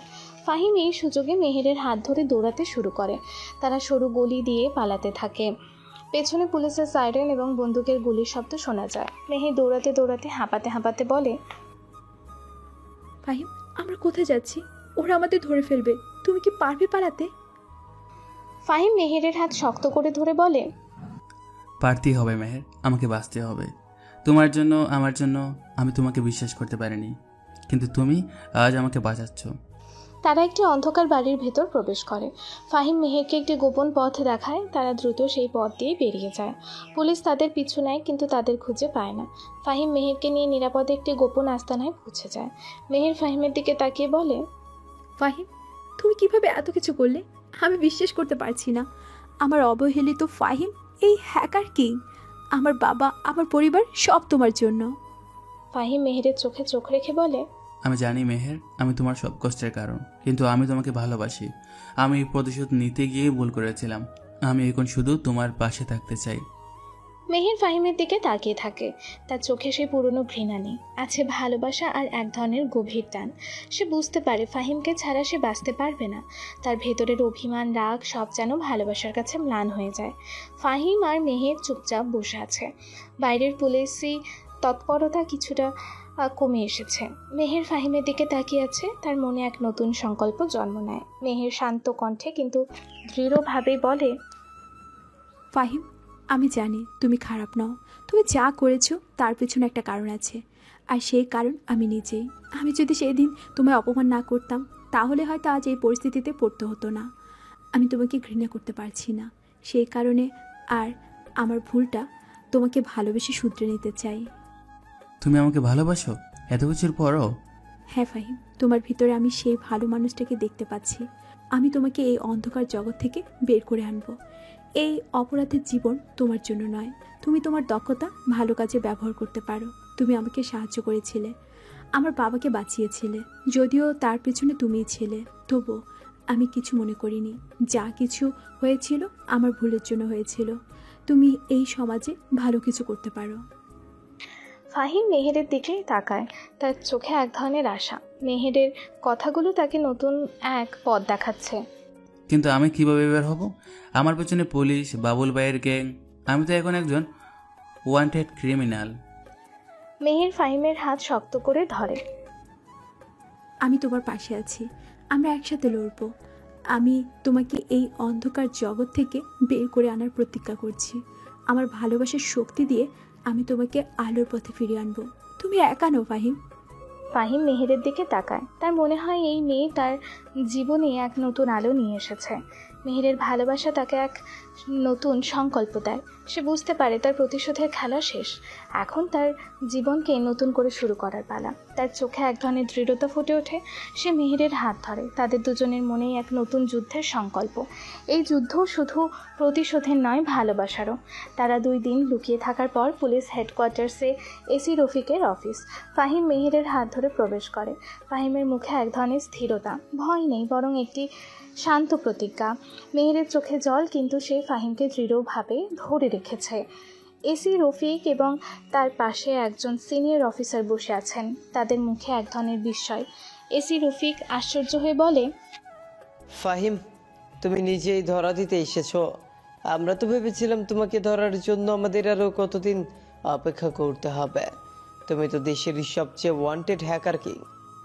ফাহিম শান্ত কণ্ঠে মেহেরের দিকে তাকিয়ে বলে, হ্যাঁ স্যার, আমি আমার কৃতকর্মের জন্য আইনের মুখোমুখি হতে রাজি। আমি জানি আমি অনেক বড় অপরাধ করেছি, কিন্তু আমার ভেতরে যে ভালো মানুষটা আছে সে আমাকে আর পালাতে দিচ্ছে না। সিনিয়র অফিসার ফাহিমের দিকে তীক্ষ্ণ দৃষ্টিতে তাকিয়ে বলে, তুমি জানো এর পরিণতি কি হতে পারে? তোমার বিরুদ্ধে আন্তর্জাতিক সাইবার ক্রাইমের অভিযোগ আছে। তোমার জীবন হয়তো জেলের ভিতরে শেষ হয়ে যাবে। ফাহিম নিঃশ্বাস ফেলে। আমি জানি স্যার, আমি এর জন্য প্রস্তুত, কিন্তু আমি এই জঘন্য আন্ডারওয়ার্ল্ডের জগৎ থেকে মুক্তি চাই। আমি একটা নতুন জীবন শুরু করতে চাই। মেহের ফাহিমের হাত আরো শক্ত করে ধরে। তার চোখে ভালোবাসার গভীরতা। মেহের দৃঢ় কণ্ঠে বলে, আমি ওর পাশে থাকবো স্যার। ও যা করেছে তার জন্য ও অনুতপ্ত। ওকে একটা সুযোগ দেওয়া দরকার। ওর ক্ষমতা খারাপ কাজে ব্যবহার হয়েছে, কিন্তু ওকে সঠিক পথে ফিরিয়ে আনা সম্ভব। ওর ভিতরের মানুষটা অনেক ভালো। কিন্তু এত বড় অপরাধের পর সাধারণ ক্ষমা কি সম্ভব? ফাহিম এসি রফিকের দিকে তাকিয়ে বলে, আমি আপনাদের সব তথ্য দেবো স্যার। দেশের আন্ডারওয়ার্ল্ডে যত বড় অপরাধী হচ্ছে, যারা আমার মাধ্যমে অনেক বড় বড় ক্রাইম করেছে, তাদের সবার তথ্য আমার কাছে আছে। বাবুল ভাই এবং তার গ্যাং, আন্তর্জাতিক সাইবার সিন্ডিকেট, সবার তথ্য। আমি আপনাদের সাহায্য করতে চাই, বিনিময়ে আমার জন্য একটা সুযোগ চাই। সিনিয়র অফিসার এসি রফিকের দিকে তাকান। তাদের চোখে এক ধরনের নতুন চিন্তা আসে। একজন হ্যাকার কিং যদি তাদের সাহায্য করে, তাহলে দেশের সাইবার অপরাধের জাল ছিন্ন করা সহজ হবে। ফাহিম মেহেরের দিকে তাকায়, তার চোখে এক ধরনের আশা। মেহের তার পাশে দাঁড়িয়ে তাকে সম্পূর্ণ সমর্থন দিচ্ছে। মেহের ফাহিমের কানে ফিসফিস করে বলে, আমি তোমার সাথে আছি ফাহিম, যা হবে একসাথে হবে। স্বরাষ্ট্র মন্ত্রণালয়ের একটি গোপন কক্ষ। ফাহিম, মেহের, এসি রফিক এবং দেশের গোয়েন্দা বিভাগের প্রধান বসে আছেন। টেবিলের উপর ফাহিমের ল্যাপটপ এবং একটি এনক্রিপ্টেড ফাইল রাখা আছে। পরিবেশটা খুব গম্ভীর। অফিসাররা তাদেরকে এই কক্ষে নিয়ে এসেছেন। গোয়েন্দা প্রধান ফাহিমের দিকে তাকিয়ে গম্ভীর কণ্ঠে বলে, ফাহিম, তোমার প্রস্তাব আমরা বিবেচনা করছি। দেশের সাইবার অপরাধীদের ধরার জন্য তোমার দক্ষতা সত্যি মূল্যবান, কিন্তু তোমার অপরাধও অনেক গুরুতর। আমরা চাই তুমি তোমার হ্যাকিং দক্ষতা দেশের ভালোর জন্য ব্যবহার করো। তুমি কি রাজি? ফাহিম আত্মবিশ্বাসের সাথে বলে, হ্যাঁ স্যার, আমি রাজি। আমি আমার সব ভুল শুধরে নিতে চাই। আমি আমার জীবন দেশের সুরক্ষায় উৎসর্গ করতে চাই। আমার মতো আর কোনো তরুণ যেন এই অন্ধকার পথে না আসে, সেদিকেও আমি কাজ করতে চাই। এসি রফিক বলে, আমাদের একটি গোপন সমঝোতা করতে হবে। তোমার পরিচয় গোপন থাকবে, তুমি আমাদের হয়ে কাজ করবে, দেশের সাইবার সিকিউরিটি রক্ষা করবে। এর বিনিময়ে তোমার সব অভিযোগ প্রত্যাহার করা হবে, কিন্তু তোমাকে কঠোর নজরদারিতে রাখা হবে। মেহের ফাহিমের হাত ধরে, ওকে বিশ্বাস করুন স্যার, ও সত্যি বদলে গেছে। ও দেশের জন্য ভালো কিছু করতে পারে। গোয়েন্দা প্রধান মেহেরের দিকে তাকিয়ে বলে, তোমার জন্য এই প্রস্তাব মেনে নেওয়া হচ্ছে। তুমি এই ছেলের একমাত্র আশার আলো। তুমি ওর পাশে থাকবে, এটাই আমাদের সত্য। ফাহিম আবেগের সাথে বলে, তাই আমি আপনাদের হতাশ করব না স্যার। আমি প্রমাণ করব আমার দক্ষতা শুধু ধ্বংসের জন্য নয়, সৃষ্টির জন্য। সরকারের সাথে ফাহিমের একটি গোপন সমঝোতা হয়। এই সমঝোতা অনুযায়ী ফাহিমকে মুক্তি দেওয়া হয়, কিন্তু তাকে দেশের সাইবার সিকিউরিটি টিমের একজন গোপন সদস্য হিসেবে কাজ করতে হবে। মেহের এই সমঝোতার সাক্ষী থাকে। ফাহিম তার জীবনের এক নতুন অধ্যায় সূচনা করে। কয়েক মাস পরের একটি রাত, পুলিশ হেডকোয়ার্টার্সের কন্ট্রোল রুম। বড় স্ক্রিনে বাবলু ভাই, রানা, জনি এবং অন্যান্য আন্তর্জাতিক সাইবার অপরাধীদের গ্রেপ্তারের খবর দেখানো হচ্ছে। পুলিশ অফিসাররা উল্লাস করছে। এসি রফিক বলে, ফাহিমের দেওয়া তথ্যের ভিত্তিতে আমরা দেশের ইতিহাসে সবচেয়ে বড় সাইবার অপরাধী গ্যাংদের ধরতে পেরেছি। বাবলু ভাই, রানা, জনি সবাই এখন আমাদের হেফাজতে। আন্তর্জাতিক সিন্ডিকেটগুলো ধরা পড়েছে। হ্যাকার কিংয়ের দক্ষতা আজ দেশকে সাইবার অপরাধের হাত থেকে বাঁচিয়েছে। ফাহিম একটি গোপন কক্ষে বসে তার ল্যাপটপ থেকে লাইভ ফুটেজ দেখছে। তার পাশে মেহের দাঁড়িয়ে আছে। ফাহিম স্ক্রিনের দিকে তাকায়। বাবলু ভাইয়ের গ্রেফতারির ফুটেজ দেখে তার মুখে এক ধরনের শান্তি আসে। প্রতিশোধের পর্ব শেষ হয়েছে, কিন্তু এবার প্রতিশোধ নয়, ন্যায় প্রতিষ্ঠা হয়েছে। মেহের ফাহিমের হাত ধরে। ফাহিম, তুমি পেরেছো। তুমি প্রমাণ করতে পেরেছো তুমি একজন নায়ক। তুমি প্রতিশোধ শুধু তাদের ধ্বংস করনি, দেশকে রক্ষা করেছো। আমি তোমার জন্য গর্বিত। ফাহিম মেহেরের দিকে তাকায়, চোখে জল। তোমার ভালোবাসা না থাকলে আমি হয়তো এই পথে আসতে পারতাম না মেহের। তুমি আমাকে অন্ধকার থেকে আলোতে এনেছো। আমি আর সেই পুরনো ফাহিম নই যে অপমানিত হয়ে প্রতিশোধের জন্য চড়ছে। আমি এখন দেশের জন্য কাজ করি। দেশের আন্ডারওয়ার্ল্ডের অনেক বড় অপরাধী ধরা পড়ে। সংবাদ মাধ্যমগুলোতে হ্যাকার কিংয়ের অদৃশ্য ভূমিকার প্রশংসা করা হয়, যদিও তার আসল পরিচয় গোপন থাকে। ফাহিম তার অতীত থেকে মুক্তি পায়। 1 বছর পর ফাহিম ও মেহের একটি সুন্দর বাড়িতে বসবাস করছে। তাদের চারপাশে সাজানো গোছানো একটি বাগান। ফাহিম এখন দেশের সাইবার ইন্টেলিজেন্স ইউনিটের একজন গুরুত্বপূর্ণ সদস্য। সে গোপনে দেশের সাইবার নিরাপত্তা নিশ্চিন্ত করে। তার গোপন পরিচয় থাকে, কিন্তু সে জানে সে দেশের জন্য অনেক বড় কাজ করছে। মেহের তার নিজের ডিজাইন করা ফ্যাশন হাউসের কাজ করছে। তার চোখে এখন আত্মবিশ্বাস আর শান্তি। মেহের ফাহিমের দিকে তাকিয়ে চা হাতে বলে, আজকে তোমার ডিউটি নেই, একটু আরাম করো। সারাদিন তো ল্যাপটপের সামনে বসে থাকো। তোমার হাত থেকে দেশটা বাঁচছিল, আমার রান্নাঘরটা কে বাঁচাবে? ফাহিম হাসে। মেহের হাত ধরে। আমার মতো একজন সাইবার সিকিউরিটি এক্সপার্ট পাশে থাকলে তোমার আর কে চাই? আমার রান্নাঘরও নিরাপদ, আর এখন তো আমার কাজটা আরও বেশি চ্যালেঞ্জিং মেহের। নতুন নতুন হুমকি আসছে, আমাকে সব সময় প্রস্তুত থাকতে হয়। মেহের তার কাঁধে মাথা রাখে। আরেকটা কথা বলে রাখি, মেহের আর ফাহিমের বিয়েও হয়ে গেছে। কিন্তু আমি জানি, কিন্তু তুমি এখন ভালো কাজে আছো, এইটাই আমার কাছে সবচেয়ে বড় ব্যাপার। আমাদের জীবনটা কত বদলে গেছে, তাই না? একসময় তুমি ছিলে অবহেলিত, আমি ছিলাম অহংকারী, আজ আমরা একসাথে। ফাহিম এখন দেশের জন্য কাজ করে, আর মেহের তার পাশে থাকে। তাদের জীবনটা সরল ও সুন্দর। ফাহিম তার অতীতকে পেছনে ফেলে এসেছে, কিন্তু তার ভেতরের পরিবর্তন তাকে আরও শক্তিশালী করছে। সন্ধ্যার আগ মুহূর্তে সূর্য অস্ত যাচ্ছে। ফাহিম এবং মেহের তাদের বাগানে হাত ধরে হাঁটছে। সূর্য তাদের মুখে এক সোনালি আভা ফেলছে। তাদের মুখে হাসি, চোখে শান্তি। তারা একে অপরের দিকে তাকিয়ে থাকে। মেহের, তুমি না থাকলে আমি হয়তো আজ অন্ধকার জগতে হারিয়ে যেতাম। তুমি আমাকে আলো দেখিয়েছ, তোমার ভালোবাসা আমার জীবনটা বদলে দিয়েছে। আমি এখন একজন ভালো মানুষ হতে পেরেছি। মেহের ফাহিমের গালে হাত রেখে, আর তুমি না থাকলে আমি হয়তো কখনো এই অহংকারের জগৎ থেকে বেরিয়ে হতে পারতাম না। তুমি আমাকে শিখিয়েছ ভালোবাসা আর আত্মসম্মান জীবনের সবচেয়ে বড় সম্পদ।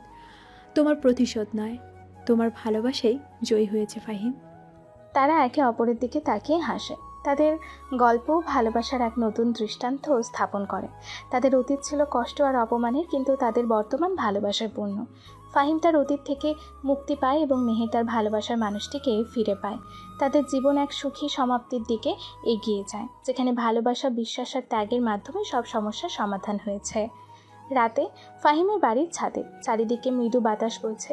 আকাশে ঝলমল চাঁদ আর অসংখ্য তারা। ফাহিম ও মেহের পাশাপাশি বসে আছে। মেহের ফাহিমের কাঁধে মাথা রেখে আকাশের দিকে তাকিয়ে আছে। তাদের চারপাশে একটি নরম আলোর আবেশ। দিনের সব ব্যস্ততার উদ্বেগের পর এই শান্ত মুহূর্তটা তাদের কাছে অমূল্য মনে হচ্ছে। মেহের আস্তে করে ফাহিমের কাঁধে মাথা রেখেই বলে, জানো ফাহিম, মাঝে মাঝে মনে হয় এই সব কিছু কি সত্যি? আমি কখনো বিশ্বাস করতে পারছি না আমার জীবনে এত কিছু ঘটে গেছে। তুমি আমার পাশে না থাকলে আমি হয়তো আজও সেই অহংকারী মেহেরই থাকতাম, আর আমার বাবা হয়তো সুস্থ হতেন না। ফাহিম মেহেরের চুলে হাত বুলাতে বুলাতে বলে, সবকিছু সত্যি মেহের। এই ছাদ, এই তারা আর আমাদের এই মুহূর্ত সব সত্যি। আর তুমি নিজেও অনেক বদলে গেছো। তোমার ভেতরে যে সুন্দর মনটা ছিল সেটা আমি দেখতে পেয়েছি। তুমি তো আমাকে অন্ধকার থেকে আলোতে এনেছো। আমার জীবনে তোমার চেয়ে বড় সত্যি আর কিছুই নেই। মেহের আস্তে করে মাথা তুলে ফাহিমের দিকে তাকায়, তার চোখে ভালোবাসার গভীরতা। তুমি এখন বলো না ফাহিম, আমার তো মনে হয় আমি তোমার জীবনকে কঠিন করে তুলেছিলাম। তুমি সে হ্যাকার কিং হিসেবে কত কিছু করতে পারতে, আর আজ তুমি সাধারণ একজন মানুষ হয়ে দেশের জন্য কাজ করছো। ফাহিম মেহেরের হাত নিজের হাতে নিয়ে বলে, সাধারণ মানুষ? মেহের, আমি কি কখনো সাধারণ ছিলাম? সেদিনও ছিলাম না, আজও নেই। এখন আমার ক্ষমতা দেশের সুরক্ষার জন্য। আমার এই নতুন জীবন তোমার জন্যই। আমার কাছে তোমার এই ভালোবাসা, এই বিশ্বাস এই পৃথিবীর যে কোনো ক্ষমতার চেয়েও বড়। আমি আর কোনো প্রতিশোধ বা অন্ধকার যেতে চাই না। আমি শুধু তোমার সাথে শান্ত জীবনটাই চাই। তুমি আমাকে সেই দিন ক্ষমা না করলে আমি হয়তো নিজেকে কখনো ক্ষমা করতে পারতাম না। তুমি আমাকে দ্বিতীয় জীবন দিয়েছো ফাহিম। আমি ভাবতেও পারিনি যাকে আমি এত অপমান করতাম সেই মানুষটাই একদিন আমার সবচেয়ে প্রিয় হয়ে উঠবে। আর আমি ভাবিনি যাকে আমি প্রতিশোধের নিশানা বানিয়েছিলাম সে মেয়েটা একদিন আমার সব ভালো লাগার কারণ হবে। জীবনটা খুব অদ্ভুত, তাই না? কখন যে কার সাথে কার পথ মিলিয়ে যায় বোঝা মুশকিল। তারা দুজনেই আকাশের দিকে তাকিয়ে থাকে। নীরবতা ছেয়ে যায়। এই নীরবতা হাজারো অব্যক্ত কথায় পূর্ণ। ফাহিম মেহেরকে নিজের আরও কাছে টেনে নেয়। মেহের তার বুকে মাথা রাখে। তারা একে অপরের হৃদস্পন্দন অনুভব করতে পারে। মেহের ফিসফিস করে বলে, জানো ফাহিম, আমি যখন তোমার আসল পরিচয় জানতে পারলাম তখন আমার খুব ভয় হয়েছিল। ভেবেছিলাম তুমি বুঝি আমার থেকে অনেক দূরে চলে যাবে, তুমি বুঝি আর আমার থাকবে না। ফাহিম মেহেরের কপালে আলতো করে চুমু খায়, খুব হালকাভাবে। আমিও ভয় পেয়েছিলাম মেহের। ভেবেছিলাম তুমি যখন সত্যিটা জানবে তখন আমাকে ঘৃণা করবে আর কখনো আমার মুখ দেখতে চাইবে না। কিন্তু তুমি তো আমাকে নতুন করে বাঁচার স্বপ্ন দেখালে, তুমি তো আমার সাহস। তোমার মতো একজন মানুষ পাশে থাকলে আমি যে কোনো কঠিন পথ পাড়ি দিতে পারি। মেহের মুচকি হেসে বলে, তুমি যখন আমার পাশে থাকো আমার মনে হয় যেন সব ভয় উধাও হয়ে যায়। আমার নিজেকে খুব সুরক্ষিত মনে হয়, মনে হয় যেন আমি এক নিরাপদ আশ্রয়ে আছি। আমি সারা জীবন তোমার পাশে থাকতে চাই মেহের। তোমার হাসি, তোমার খুশি, এটাই এখন আমার জীবনের সবচেয়ে বড় লক্ষ্য। তুমি আমাকে যে নতুন জীবন দিয়েছো তার জন্য আমি সারা জীবন তোমার কাছে ঋণী থাকবো। তারা কিছুক্ষণ নীরব থাকে, একে অপরের সঙ্গ উপভোগ করে। চাঁদের আলো তাদের মুখে পড়ে এক স্বর্গীয় আভা তৈরি করে। তাদের হাত পরস্পরের সাথে আলতোভাবে জড়ানো, তাদের চোখে একে অপরের প্রতি গভীর বিশ্বাস এবং ভালোবাসা স্পষ্ট। তাদের সম্পর্ক এখন শুধু আবেগ বা রোম্যান্সের মধ্যে সীমাবদ্ধ নয়, এটি পারস্পরিক সম্মান, বোঝাপড়া এবং গভীর নির্ভরতার উপর প্রতিষ্ঠিত। এই নীরবতায় তাদের ভালোবাসার গভীরতা প্রকাশ করে। রাত আরও গভীর হয়। ফাহিম ও মেহের এখনও ছাদে বসে আছে। তারা এখন তাদের ভবিষ্যতের স্বপ্ন নিয়ে কথা বলছে, যা তাদের এই কঠিন যাত্রার পর পাওয়া শান্তির প্রতীক। জানো মেহের, আমি মাঝে মাঝে ভাবি যদি আমরা সেদিন না দেখতাম, যদি তুমি আমাকে সেইভাবে অপমান না করতে, তাহলে হয়তো আমার জীবনটা অন্যরকম হতো। হয়তো আমি আজও সেই ক্ষেত ফাহিমই দেখতাম, বা হয়তো সেই অন্ধকার জগৎ থেকে বের হতে পারতাম না। আর আমি হয়তো সেই অহংকারী আত্মকেন্দ্রিক মেয়েটাই থেকে যেতাম। আমরা দুজনে নিজেদেরকে নতুন করে খুঁজে পেয়েছি, তাই না? আর এই নতুন আমি, এই নতুন তুমি, এই আমরাই তো আসল আমরা। আমাদের এই যাত্রাটা ছিল অদ্ভুত মেহের, কষ্টের ছিল, ভয়ের ছিল, কিন্তু শেষে ভালোবাসার জয় হয়েছে। আমি এখন শুধু তোমার সাথে একটা সাধারণ সুন্দর জীবনটা চাই, যেখানে কোনো গোপন পরিচয় থাকবে না, কোনো ভয় থাকবে না, শুধু থাকবে আমাদের ভালোবাসা। আমিও চাই ফাহিম, একটা ছোট্ট সংসার যেখানে তুমি থাকবে, আমি থাকবো, আর আমাদের ভালোবাসা থাকবে। তবে আমরা দুজনই দেশের জন্য, সমাজের জন্য কিছু করব। তোমার দক্ষতা দিয়ে মানুষকে সাহায্য করবে, আর আমি আমার কাজ দিয়ে নারীদের ক্ষমতায়নের কাজ করব। ফাহিম মেহেরের হাত আরও শক্ত করে ধরে। তারা একে অপরের চোখে ভবিষ্যতের স্বপ্ন দেখতে পায়। এই ভালোবাসার জয় তাদের জীবনে এক নতুন অধ্যায় শুরু করেছে। তারা জানে তাদের পথ মসৃণ হবে না, কিন্তু তারা একে অপরের পাশে থাকলে যে কোনো বাধাই অতিক্রম করতে পারবে। তাদের গল্প ভালোবাসার এক নতুন দৃষ্টান্ত স্থাপন করে। তাদের জীবন এক সুখী এবং অর্থবহ সমাপ্তির দিকে এগিয়ে যায়।